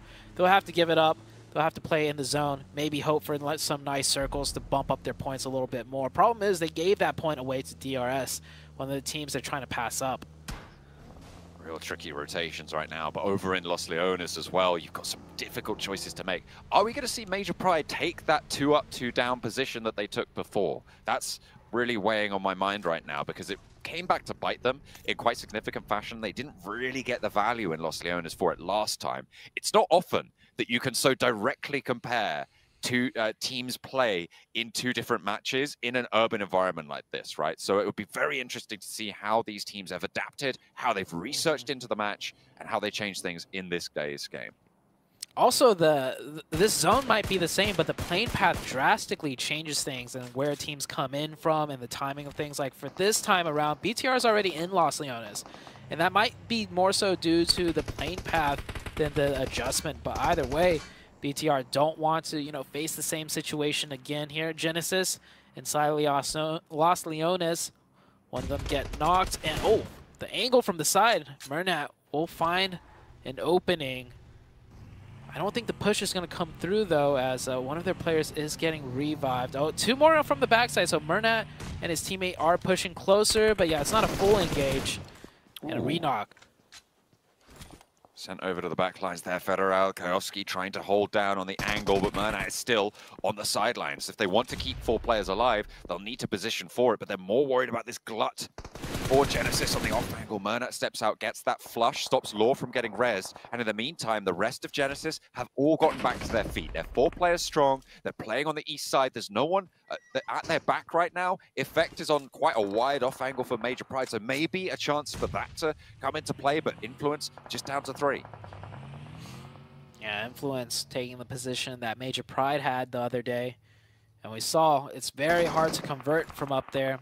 If you get knocks, it's into compounds, and whoever gets knocked in the compound knows exactly where they got shot from, as Vampire taking the fight with Sem9. And, oh, actually, it's Vampire with the position with the high-rise that we saw Major Power have. There's 2 different ones, but I think Vampire's in the one that goes all the way to the tippy top, yeah. Major Pride still wants some high ground there. You can see Dino over on the angle. Effect still all the way back out to the southeast side, not in this zone. Vampire, are they going to go much higher than this? I mean, that's the last floor that Vampire can get to without having cover on the stairs, right? So maybe breaking that one out, trying to give a little bit of time. But Tony K goes too far out, gets spotted, and it's Rook to take the shots. I don't think he's been flushed just yet, but might be only a matter of time if he's crawling back down. Yeah, it's risky to move, too, because each time you crawl down those steps, like you mentioned, there's no cover on the sides, and each little tap will cause you to bleed further and further. And you can't drop down either, because if you're already knocked, you will confirm yourself in a way if you drop down. Sem9 looking up there, too. Tony K, such a big player for the team. They really do want to try and get this revive if possible. Looks like Ravenclaw is going to go for the run-up. And instantly just peppered from Rook once again. I mean, you got to know how dangerous this run is. They actually sent Tony K all the way up to the top, so instead of going down, they went up. Ravenclaw just throws it away. I feel like it's a little bit too risky to go for that push. You don't really have any smoke cover on those stairs either. But it's Tony K. That's true. It's Vampire Tony still K. have 2 players alive, though, and that's Schweppes and Nuzi. We'll see if they can do anything to try and convert Vampire's performance in the last match into a consistent climb up the tables. But right now, it's not looking super likely. Major Pride will not make the same mistake as yesterday. They haven't got up and committed to that high ground. They're playing as 4. They're pushing in from this south. Yeah, the circle has been shifting, by the way. It just keeps going into Los Leones, so nothing's really changing besides the teams on the outside having to join the party, join the Los Leones chaos here, as we do see the last player of Brute Force trying to find some way in. The Vibes team still right on the edge of the zone. We saw them rotating right there. I don't know if they're going to make a hard committal rotation into the deep end of Los Leones, but with this wrap, it might be it. Usually teams wrap around like this to scout out a pathing to shoot straight shot in the center, and I mean, you don't want to stop at the edge because you're fighting one team and then another as the circle keeps closing. Shots across, and Influence Rage put up a point on the board as Major Pride lose 1. 3 players alive for Influence Rage still. Vibes trying to move on in. They are playing as 4 as well. A little bit split on the convoy. You can see 2 players a little bit further back. They get up to the apartment block. Have a little bit better time of the forwards too, though, because Genesis have spotted Apex up on that ridgeline, and they don't want to let him get down there. Doesn't have a vehicle, seemingly. Did hop out there. Major Pride diverting some attention to try and hold on this south edge. Moving on through the ground. Actually, just sending straight on through to regroup again. So 3 players still active for them on the buggy. Yeah, Major Pride pushing in to Los Leones initially as a 2-2, which I do like because they take 2 sides of a strong road pass. So if it goes east or west, they already have a position. But after losing that 1 player to Influence Rage, they don't want a solo player off on their own. There's no revive potential, so grouping up as 3 is the play here. Brute Force made it in, but just on the very edge. Mind also with no more meds. Not even a boost ticking. He's probably running around to look for whatever he can. Some bandages, potentially. As we are going to head into the next circle shift. Taking a look at the teams. BTR only have 3 players. Major Pride lost 1. Vibes still with 4. They're on the south side on the edge. And the other big team to watch out for right now, Weibo Gaming, does keep their 4 players up. They've been here since the very first zone. They are in a crucial position, not only in the circle, but also in the standings, right? This is a chasing team right now. They're 4th place. They're a couple of points behind Major Pride right now, with Major Pride down to 3. They're going to be a little bit limited, but in urban environments, I feel like it's just almost impossible to call these things always.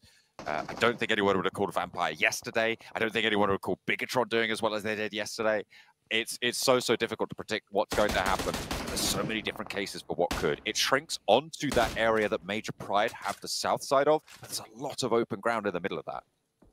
Yeah, it is. And if I recall correctly, don't let that compound in the middle fool you. Those long hallways, so to say, it's very difficult to get into. And I think the sides don't even have hard cover. It's like just open from the sides. So we'll see in a little bit if my memory serves correct here. Back in my days, we didn't have too many Los Leones endings. This team, or not this team, this group have had a lot more Los Leones practice than they probably would have liked.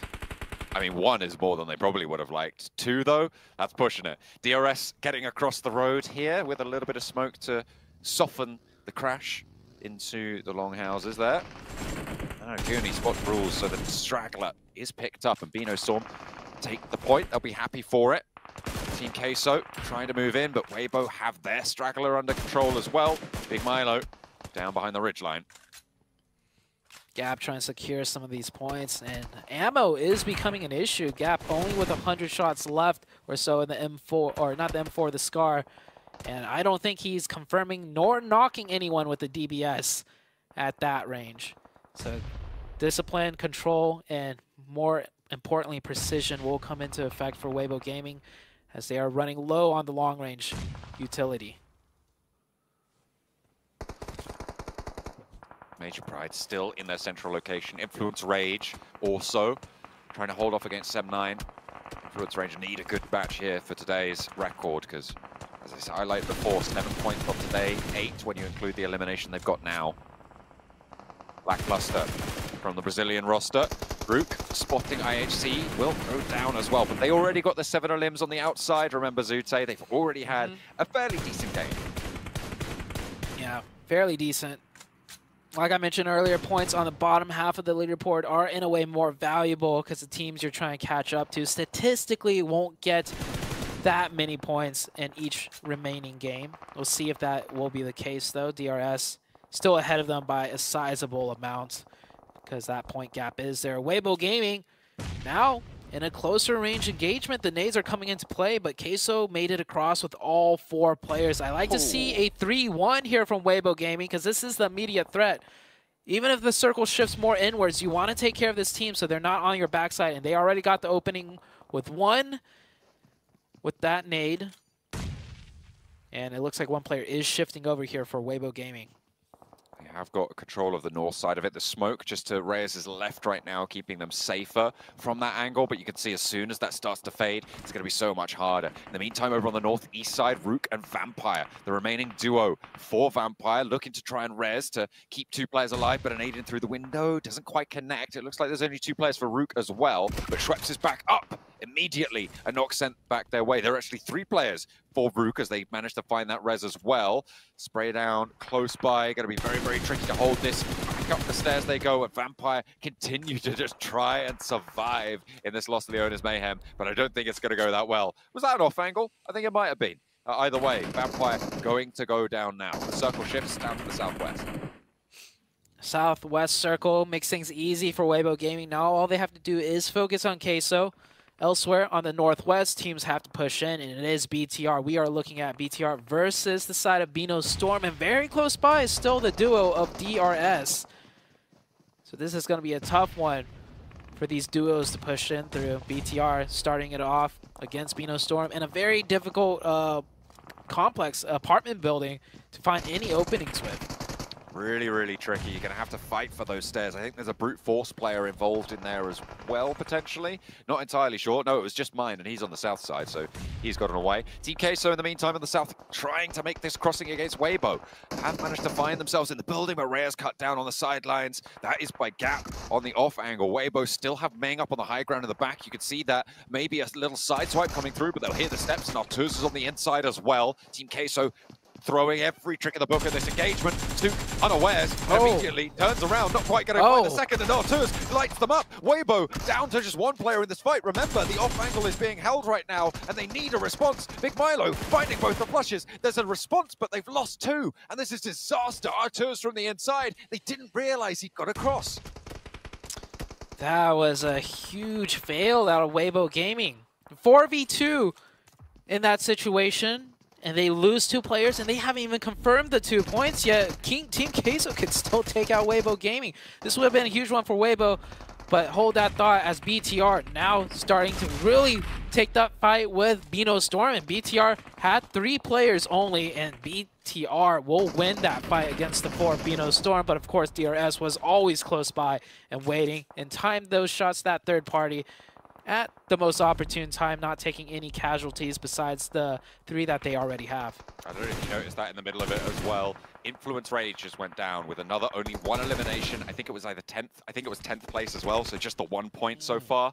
8 points today. Going into the last Miramar, they're going to need something special to try and keep up that pace. We'll see who can take that mantle up. Weibo, with their chance to close the gap, being taken away from them. Major Pride and Formerical Vibe, both still alive. But on the southeast side, 1 of the 2 of them is likely to be going down here. Just Ming remains for Weibo on their chase. They've only got 2 eliminations so far this match.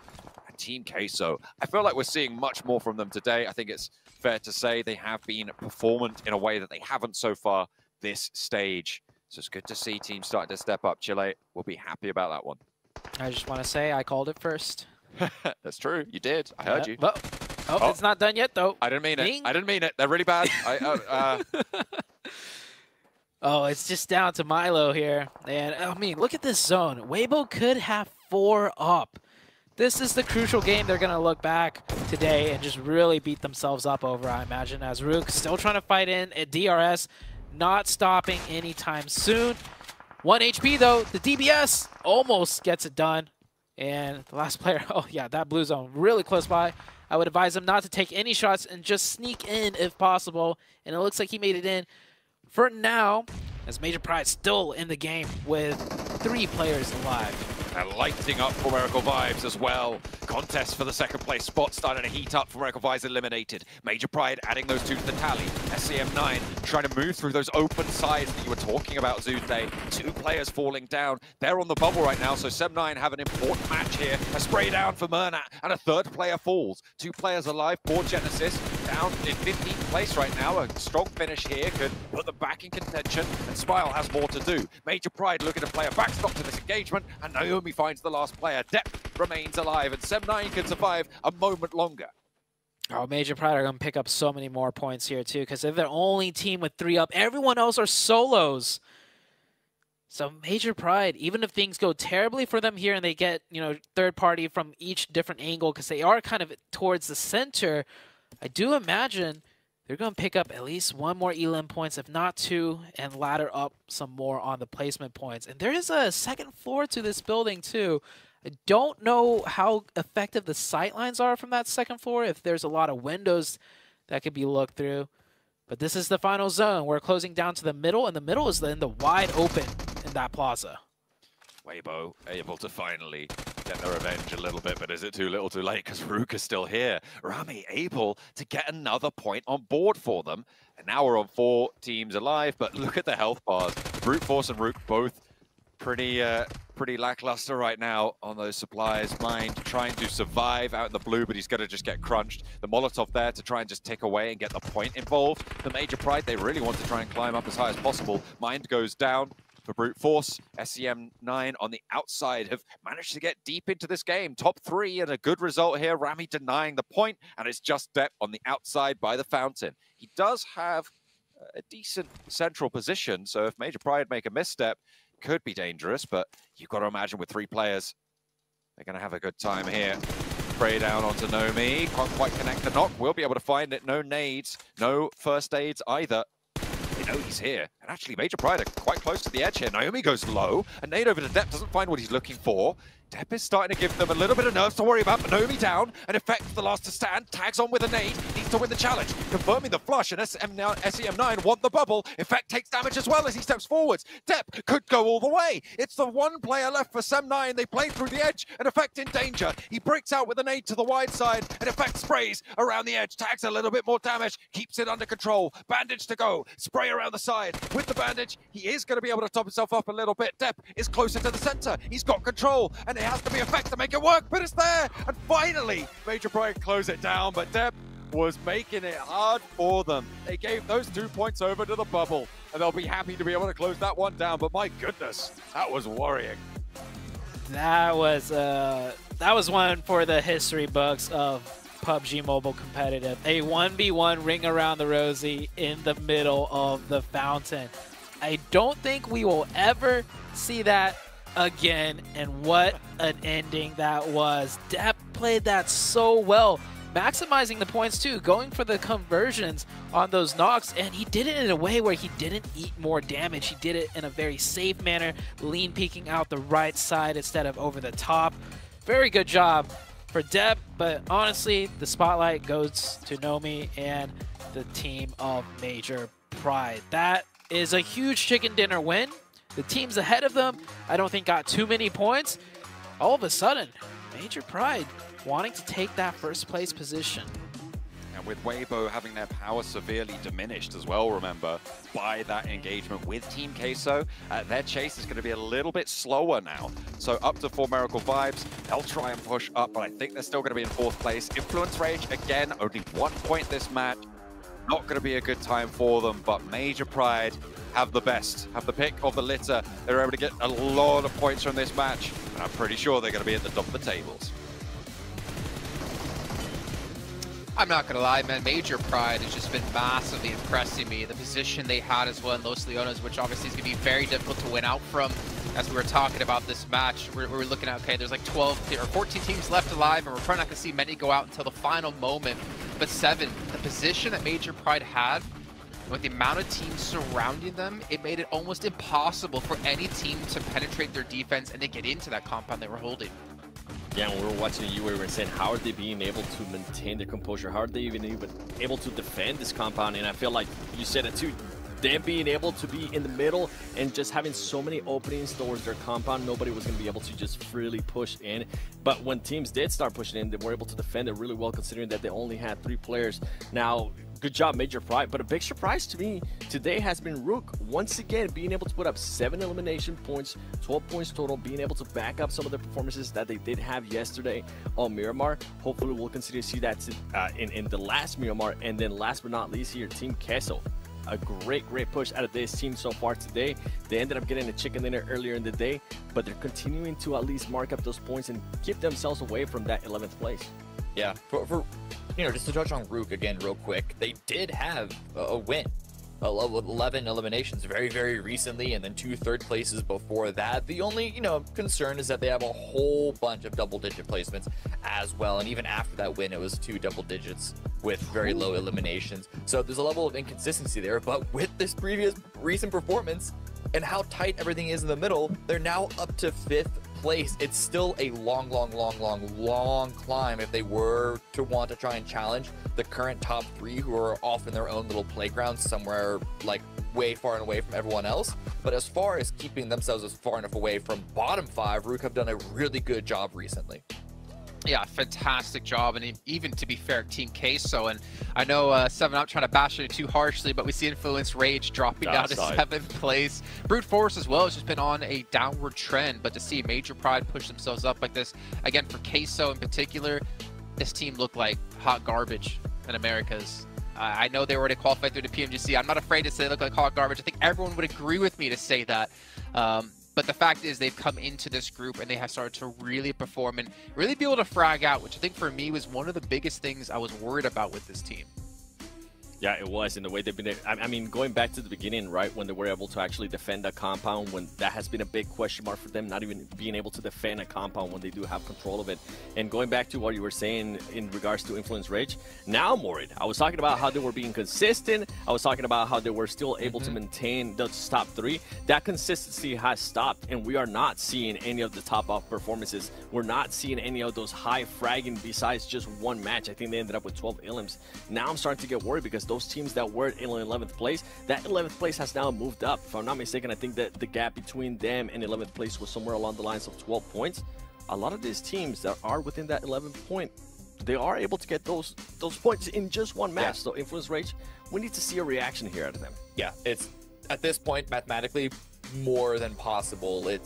I mean, and with their new level of consistency of fewer than 3 points per round, it is now looking very likely, unless something changes again for Influence, that they could even be in the bottom 5, which would be absolutely disastrous for them, considering their position at the previous days at the start of today, punching up there close enough with the top teams. Well, let's not forget about another team out there, Vampire. Got to bring them up again because they won our previous match. Well, not the one that just happened, but match 4. Yeah. And then they go out with, I believe, 0 points in this last match. You get a lot of highs for them, considering they've won 3 chicken dinners, but a lot more lows, unfortunately, for this team who has bounced back into the second page here on our rankings. So they're potentially still able to fall out and potentially not even have a chance in the survival stage. How do you have 3 chicken dinners? The only team with 3 chicken dinners, by the way, and you're on the bottom half of the leaderboard. To me, that's absolutely wild. And things can change again, illustrating the fact that the overall leaderboard is very tight, very tight in the middle section.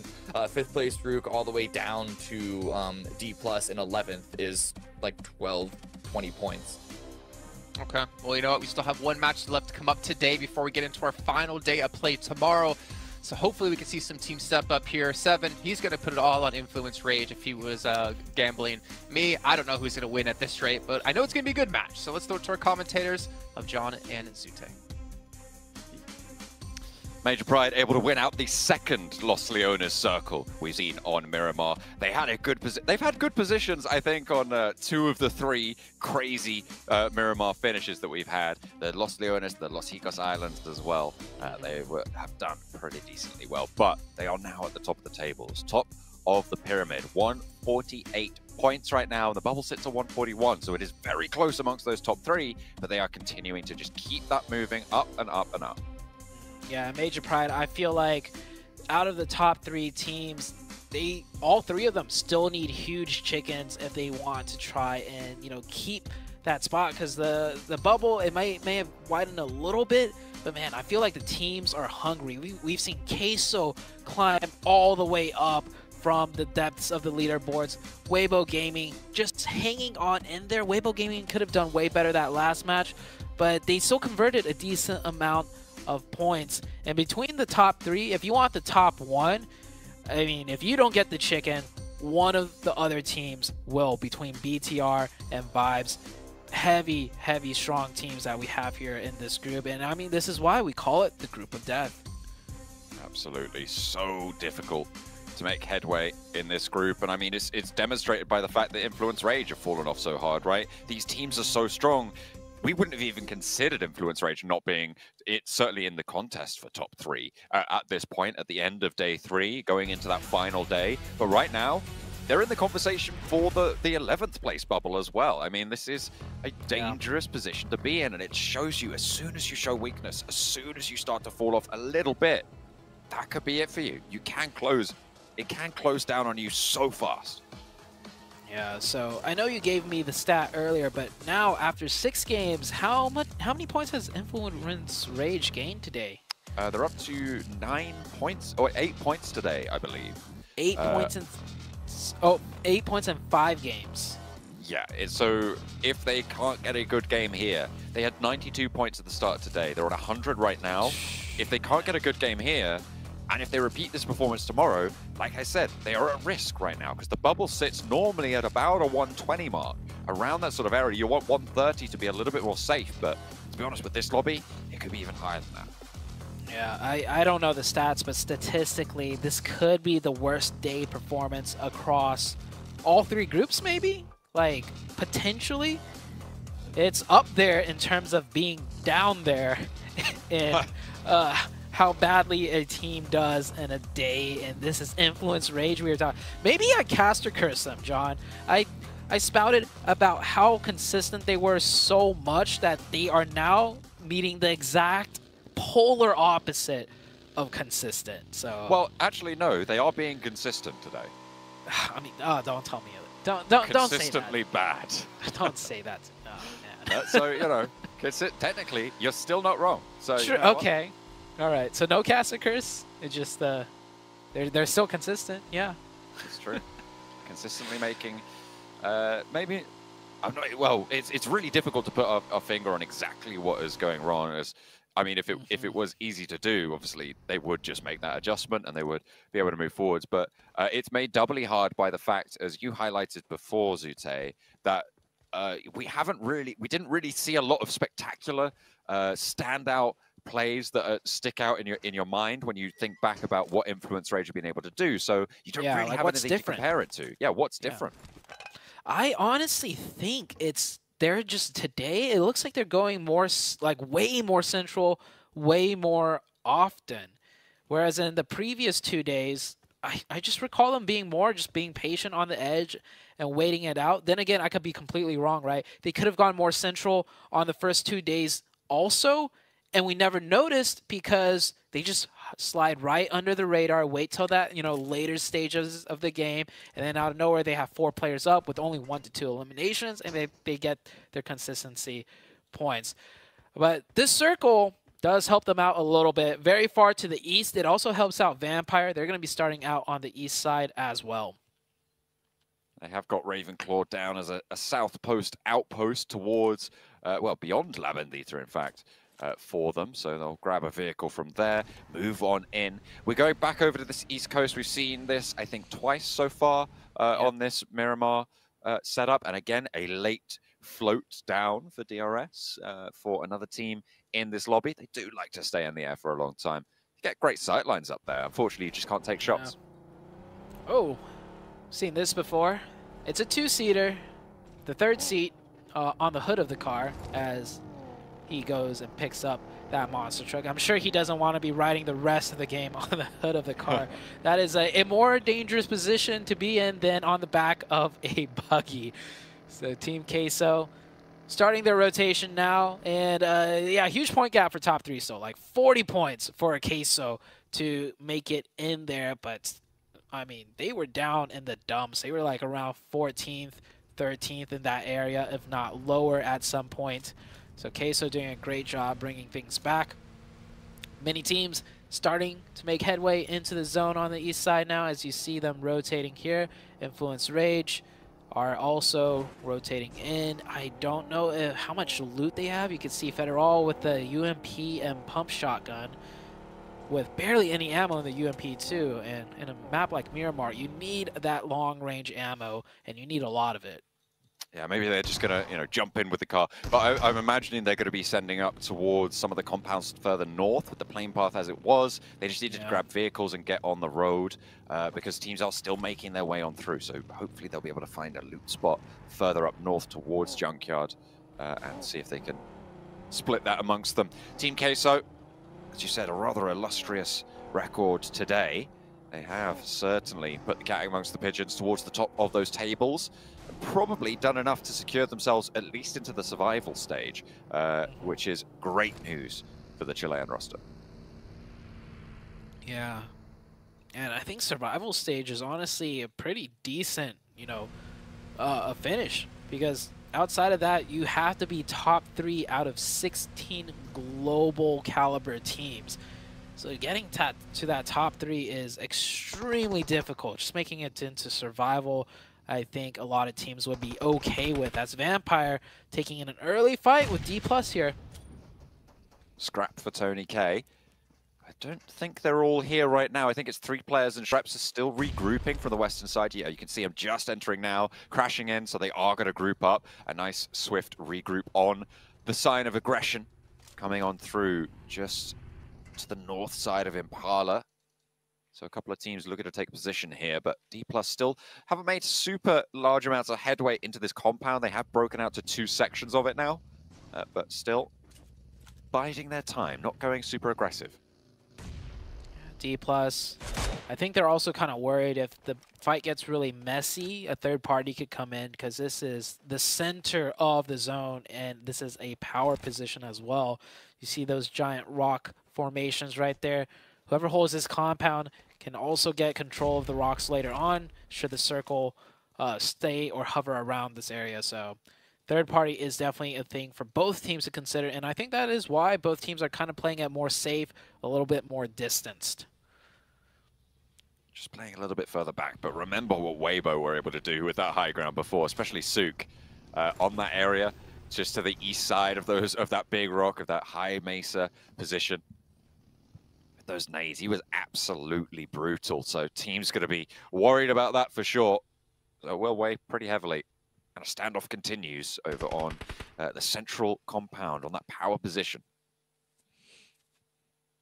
Many teams now have positioned themselves near the center. Oh, Milo taking a little bit of a fall. He should be okay though.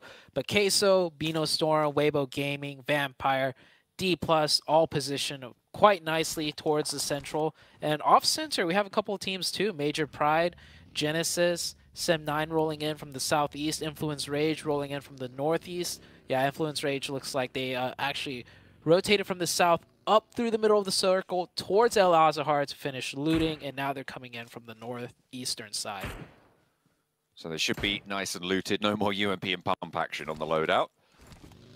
Coming on through, they'll have grabbed plenty of vehicles. Brute Force playing on the outside right now, just near Hacienda del Patron, near San Martin, and pretty near to DRS. You can see them breaking a little bit further east, not wanting to step into that sort of, well, the very, very treacherous ground that sits around Graveyard near Picado and Minas Generalis. That valley between it is really dangerous to try and move through. So sweeping out to the east might give a little bit more problem towards Genesis, towards Influence Rage.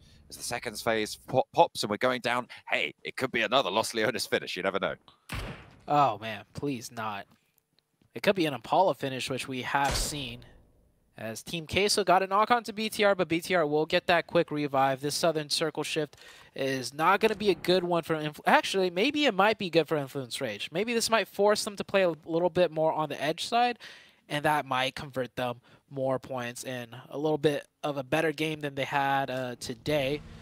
We'll see how Influence Rage decides to play this out. As for the Central Zone, I mean, many things are already completely taken, and there's not a lot of strong power positions in the center zone. You got a few compounds, but that road and all the barren of fields is a dead no play zone for many of the teams trying to rotate in. Influence Rage making their way down the east coast right now, with the hillsides to cover them off. First contact that they'll find will be with Weibo, if they have those sightlines out that way, that is, if they break a little bit too far inland. They can just stay down towards the coastside. You can see Federal making sure he's behind the dip. They're being diligent. They are scouting. And obviously, it is a strong team, and we've seen them be up there with the best. So I feel like, in my mind, they have kind of shifted to be a team that doesn't really have an impact in this lobby. But you have to remember that they absolutely have been able to put up consistent performances. It's just today seems to be their kryptonite. Yeah, today, with a record low performance out of them, as D+ gets very close, and now he hears the gunshots, and he will turn tail and run away. I'm surprised Team Queso, none of them were really watching that side to begin with and let that player get that extremely close. But they will hold down the position. They curtail D+. D+ will play at this road split, which is also a strong position still. Circle slowly closing in here. Many of the teams positioned up, and if you take a look, there's still all 64 players alive. They are certainly all still going. Rook, I think they've taken a knock out in the blue zone. They rotated very, very late from the north side. Rami here certainly What happened here? could get rezzed. I'm not quite sure. I think it would have been play zone, because unless brute force crashed into them, No. it's just blue zone damage all the way up on the north. Maybe definitely a vehicle mishap. I think he might have launched over something, because there's no way he took no damage and just ticked himself all the way down. But that is the case right there. Must have been a vehicle mishap. Yeah, maybe I cast a curse saying, hey, look, all 64 up, and nope. One player is knocked out there in the blue. A big circle shift here. Well, I mean, it didn't really shift anywhere, but this terrain, I mentioned it earlier, so much of that space is a no-play zone. It's just open fields with like some hay bales. I don't imagine any teams are going to move around in that circle. They're all going to keep continuing to hold their positions. So the big eyes for me are onto Weibo Gaming, which I don't think are going to rotate either. They might just stay in Impala. But Brute Force are going to have to find a way in. Influence Rage have managed to sneak in as well around the side, the south edge of Impala along that road. Brute Force, you're right, they are going to be behind on that one. Rook are still, I believe, all the way out to the north. Oh yeah, Rook's not here yet.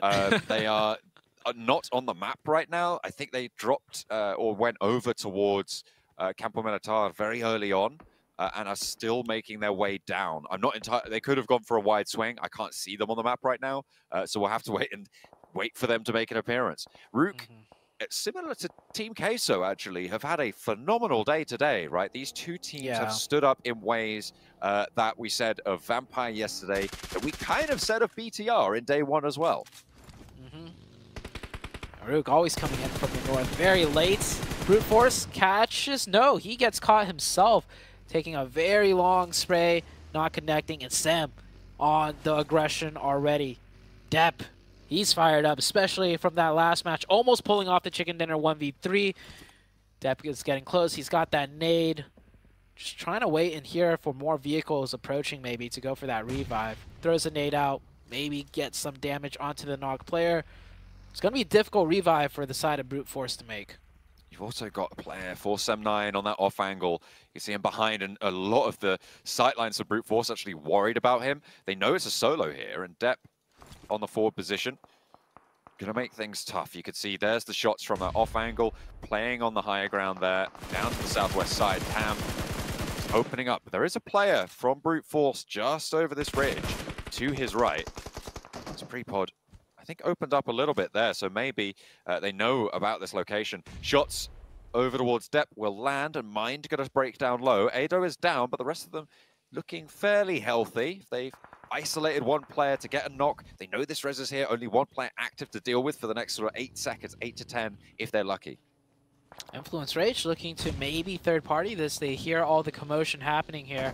Sim9 gets that revive, and they're trying to disengage, but the tables have turned. Brute force now on the aggression, and they kind of have to because they weren't even in zone the whole time. So pushing forwards was the play, and they are executing it cleanly.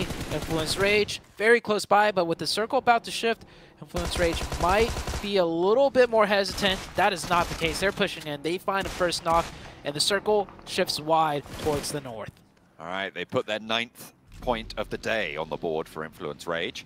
They want to find a little bit more, and the circle shifts away. Team Queso happy. Genesis happy on that northwest side. Rook have made an appearance. Look, there they are on the north. You can see them, finally. Oh, yeah. They are playing as 3 after their unfortunate mishap. We'll have to rewind the tapes to see exactly what happened there, but I don't think it was a player-influenced issue. I think it was an unforced mistake, which is unfortunate for Rook to play as 3, because that is a really strong position as well. It's a decent spot. Hard to get out of, but I mean, if you're in the circle at this point in this type of zone with hard cover, hey, I'll take it. And that is what Rook is going to be playing with. They're going to have to be worried about Vampire, though, because before we saw Vampire on that eastern compound next to the huge mountain or rock formations, they're not in the zone, and they have 4 up. And the closest target for them would be Rook. That's true, but Vampire have to move, and Weibo are going to send out their way as well. So from this eastern side, Rook can stay hunkered down. The rest of them, they're going to have to move. They're going to have to get through open ground, and other teams are going to take their attention their way as well. So difficult maneuvers. I like Rook's position on the north side. Genesis, their major competitor. There's that ridge line up on the road that they can play up to. I think they've got a lot of potential here. Into stage number 5. But TK so certainly, again, finding themselves in a strong central area. We saw it back on, I believe it was it Sandhawk, or it was one of the Erangels, wasn't it, where they had just this slap bang central area that they had completely under control. Looking to repeat that Erangel performance where they got that chicken dinner. As Sem9 finally going out. Brute Force did not confirm that point, though. It was the play zone that ticked it at the last second. And here's that wide swing to the northeast that you mentioned. Weibo Gaming meeting some opposition in the form of Vampire. So they'll just be happy with the edge zone, but I don't think they're going to stay happy much longer because this position offers them no control. To the north, Vampire. To the south, Influence Rage. Weibo Gaming, I don't think they navigated this circle very well. Bino Stormer there as well. Influence Rage, they've put their 9th point up on the board, sure. They're taking nade damage from Weibo in the meantime. Bino Storm just a little bit ahead of them. Nades downhill. Genesis holding out on this northwest point. You've got Smile as a backstop. They're playing nice and reserved here in the compound to the north side. No team's really looking to push into them just yet, except for De Muerte. Maybe a chance that DRS try and third party onto this, try and swing through that La Bandita crater. We'll have to wait and see. Major Pride holding out on the south in the meantime against Brute Force, who are going to go all the way out. Influence Rage do spot Sook on the off angle. So Weibo, a little bit dismounted there, but Lil Boy close forwards. Gap goes down on the rotate forwards, but there is answers coming through from Weibo. However, Vampire are chiming into the backlines. They have got sightlines here. Only one player for Influence to 4, and they put their 10th point of the day on board now. Yeah, Weibo Gaming forced to make a bad push because they were sandwiched. They might have been forced to make a bad push, but earlier they could have set up way better. A huge mistake out of Weibo Gaming for the last match of the day. Vampire holds strong, and Vampire is going to continue to pressure this. And I think at this point, Vampire realized they're just high enough in the leaderboards that they can shoot for that top 3, but they're low enough that they're going to need to pick up a lot of elimination points and do it in a huge fashion as the team rolls up and immediately gets cut down. And Influence Rage down to just a solo player. Bino Storm heavily damaged as well. Vampire should look to get very aggressive here. It's 4 points for Influence Rage when they go down. You're right, Vampire can get aggressive, but D+ going to start to circle out wide as well, so they have other fish to fry. They might have to chill out a little bit. Influence Rage, 4 points is their best game today, but it's just not going to be enough. I mean, that puts them up, I believe, to 12 points on today's matches. Again, if they repeat their performance, I don't think they're going to be safe. So they have to do more tomorrow. A disappointing result for the Brazilian team. I just recalled how many points you've told me that they've gotten today before these points, and they got 5 of those in Sandhawk, if I remember correctly. Oh, maybe it isn't their best game today. Yeah, so they got absolute zeros in between Sandhawk until now. I think they may have picked up a point or two, but that's not my concern right now, as this is Influence Rage out, and the other teams are still fighting here. IHC on the south side, not in the zone, and I don't think they'll find any decent cover coming into that circle on the south side. Vampire still alive, still trying to finish out this fight with Beano Storm. It was kind of short-stopped with the potential interference from D+, but D+ have gone back to that roadside. Beano Storm swinging out very wide, just looking to see where they could play at. Major Pride also, the backstop to Beano Storm's position. Major Pride trying to move on with 3. They do get across. D+ can't quite slow down the first break, but the nades might find their way out this direction, as could the shots coming on through from Team Queso in the middle. Ravenclaw spotted. Beano Storm putting a nade over. That's right on top of 2 players. They have to be careful, and that's a lot of damage sent out their way. Tony K and Schweppes now need to hold it down for them. Nagon pushed off the ridgeline. Schweppes can stay in to cover for the time being, but no, he's knocked, and Nagon can move forwards, but there's the catch for Tony K. Can he keep Vampire in this? There's still 3 players for them to get back up, but I just don't see it happening here. With Beano Storm still having that Okuni, Tony K, of course, he's going to win that one out. Needs to drop the smoke. Vampire starting to bleed heavily now. 3 players alive, but they are falling. And that's Tony K to go out. Vampire eliminated. Major Pride can continue to play on this south side. And Major Pride in a decent position here. If they can manage to push past D+, they're in a okay position to get more info, but if the circle goes anywhere center or towards the west, which is most likely to do, they have a huge crossing to maneuver through. And D+ with 4, you're not going to fall over for free. Not with that nade from Forest. Effect is down. Only 2 up for Major Pride. Dino with the DBS in hand, trying to get some shots in. Not enough there. And Nomi, the lone survivor, can he make something happen? I mean, we saw 1vx's happen before. Nomi on the wrong end of that one. Can he be on the right end of this? Spray. DBS around the edge. The first stock is there. A low HP, but the buggy takes him down. And it is going to be D+ taking out Major Pride. For Miracle Vibes, they're in the field. They have taken a knock, but they are in a position in the next circle, looking to try and keep the edge of it. I think they're just cutting with the next zone. With the Muerte, they managed to stay alive in the foothills underneath Genesis as well. Yeah, they're at a, right now the Vibes team, for Miracle Vibes, just trying to stay alive through the use of smokes. They're at one of those little shacks right there, or not really a shack, but a mix of hay bales. And yeah, as soon as those smokes run out, I don't think they're going to be able to keep all 4 up. They're in a very compromised position, especially from Team Queso's Fortress, just to the east of them. They'll be able to outlive IHC though, as IHC forced to come in, and it looks like the smokes are starting to run out, and yeah, major damage being taken here. Miracle Vibes right on that 3rd place bubble, being eaten alive out in the fields there. 1 point on board. I think they'll get at least 1 placement so far as well. But they will be looking to try and keep up with BTR, who just sit ahead of them right now. The question is, can a team like Rook, can even Team Queso put a big enough dent to go into tomorrow with a chance of laddering up into that 3rd place? Rook with 2 players alive. Team Queso probably the most likely to get a high-value match out of this one. Queso only with 1 point so far, though. But with the next circle shift, I think Queso will have to push out, and maybe they could get more. And man, Vibes here just, they're a pincushion for everybody. Everyone just taking some pot shots there, knowing there's points to be had. IHC, Zayol on the outside, and IHC out-survives the side of 4 Miracle Vibes.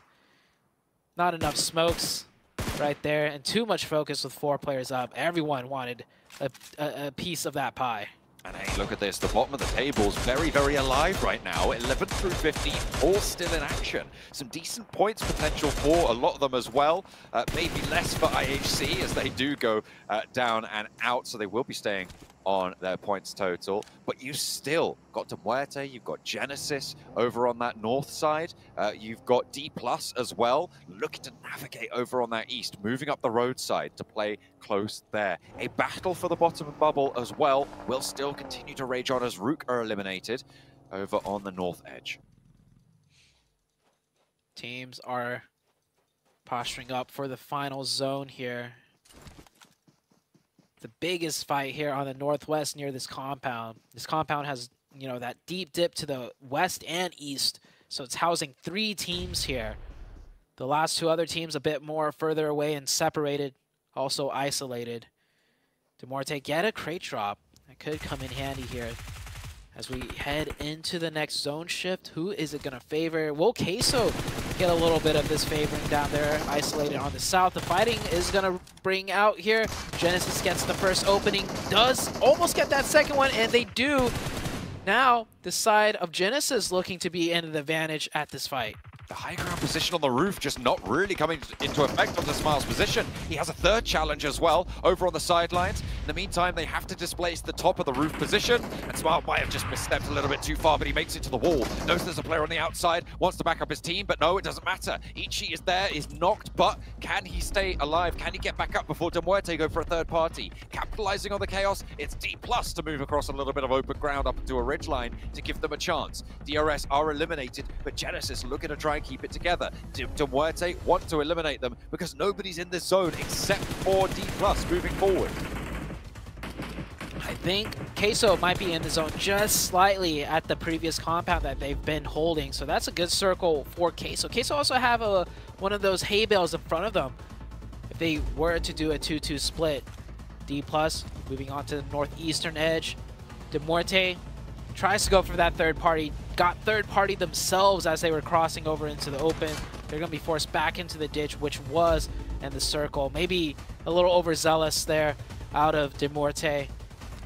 But with the solo, Malloy, yeah, he realizes he has to leave that ditch too because the full 4-man team of Genesis are going to crest over. He's going to see if he can find some special spot in the center that's going to give him cover from all sides. Might have found it. We'll see how long he lasts there. Not very long is the answer. Big Milo able to pick up that point. Team Queso, 5 eliminations now on the cards. Demuerte still have a 4 elimination, 4th place, so a decent run from them. And be able to survive underneath Genesis. As D+ seemingly starting to execute quite nicely here. The flush taken away, and that's actually Potro Nice. to be able to tap away with the Mini 14, denying the point to D+, adding it to the Team Queso bank. 6 elimination as they move up the wheel, keeping Fabian safe for now. And this zone is playing out perfectly for Queso to maximize their points towards the end game too. D+ with just, oh no, D+ with 4 players, 12 nades, no smokes though.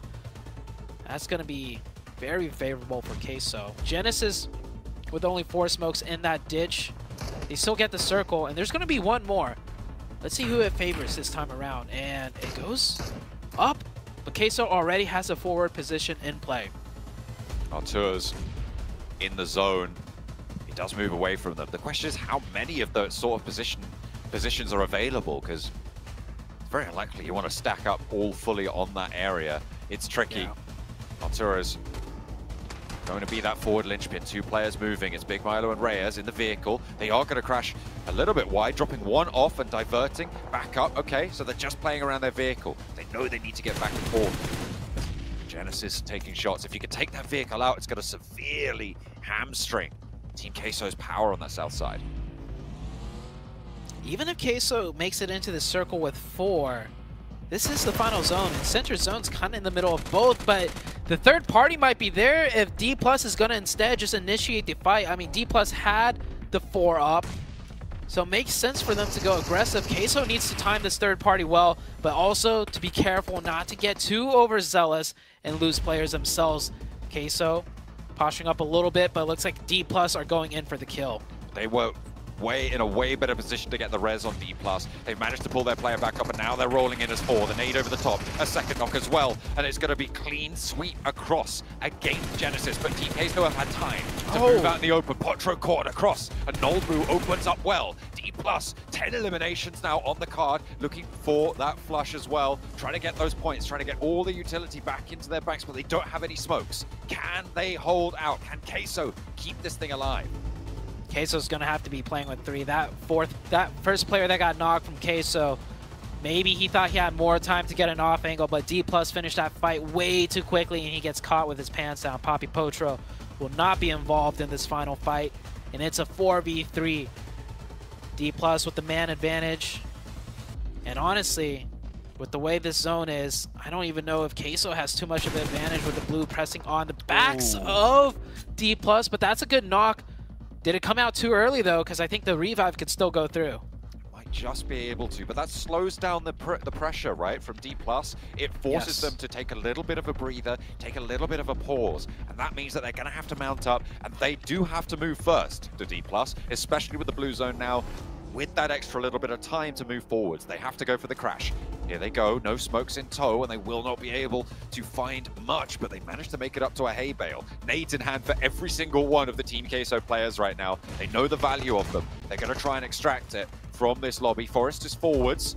Hasn't taken damage just yet, but the nade over the top tickles him down to half. Another to follow it up, a third as well from the back lines of Reyes. They continue to lob them forwards, and it's Big Milo to go down first. This is a good start for D+. Reyes is low as well. He's been spotted over on the off angle. Can they get the res? I don't think they have time. It's done. D+. D+ are going to take this 4v1. Arturos gets 1, gets 2. Hold on, it's not done. Oh. It was close. It got close, but what a huge win out of D+. They controlled that roadside, and they controlled it very well. They lost the zone towards the end, but that final decisive, not the final push, but that decisive push onto the side of Genesis was really what stood out for me for D+. They went aggressive, they went for it as 4, and then they won the 4v4, air quotes in the 4v4, because I think Queso kind of threw one of their players away, but they still close it out. Big game for D+. Especially when you consider how close they were on the bubble. They were 11th place before this as well. 88 points at the start of that. I think they got something like 10 or 12 eliminations. That's going to put them over the 100-point mark and in a good position for tomorrow. Korean teams seemingly continuing to do well. We obviously saw Nongshim Red Force top the tables back in their group. This time around, D+, they've kind of been a little bit missing in a lot of these matches, but it's great to see that they have got this in their wheelhouse. They have done so well in that match, you're right. They had the most difficult rotation, I think, of the lobby to make, and they made it work. Yeah, they controlled it very well. They took a fight with Major Pride too on that road on the south, and then they took out Rook on the north. And they also timed a nice kind of like third-party feint attempt towards Vampire, if you recall, and that forced Vampire in a difficult spot that made them a non-threat later on. So D+ really just doing a masterclass of the way that zone played out for them. Queso got heavily blessed, and I think they should have definitely taken the match with 4 players there, but they lost one early. It still would have been close, seeing how the lay of the land worked out for D+ in that 4v4 if Queso kept all 4 up. Still could have gone either way, but Queso still picks up a decent amount of points on the most important day, right? The day before the last day, to really show where you will fall on the leaderboards and what you need to aim for. Yeah, with a lot of those teams towards the top not having the greatest final match of the day, things are starting to heat up. A lot of resurgences over the course of today, and to close it out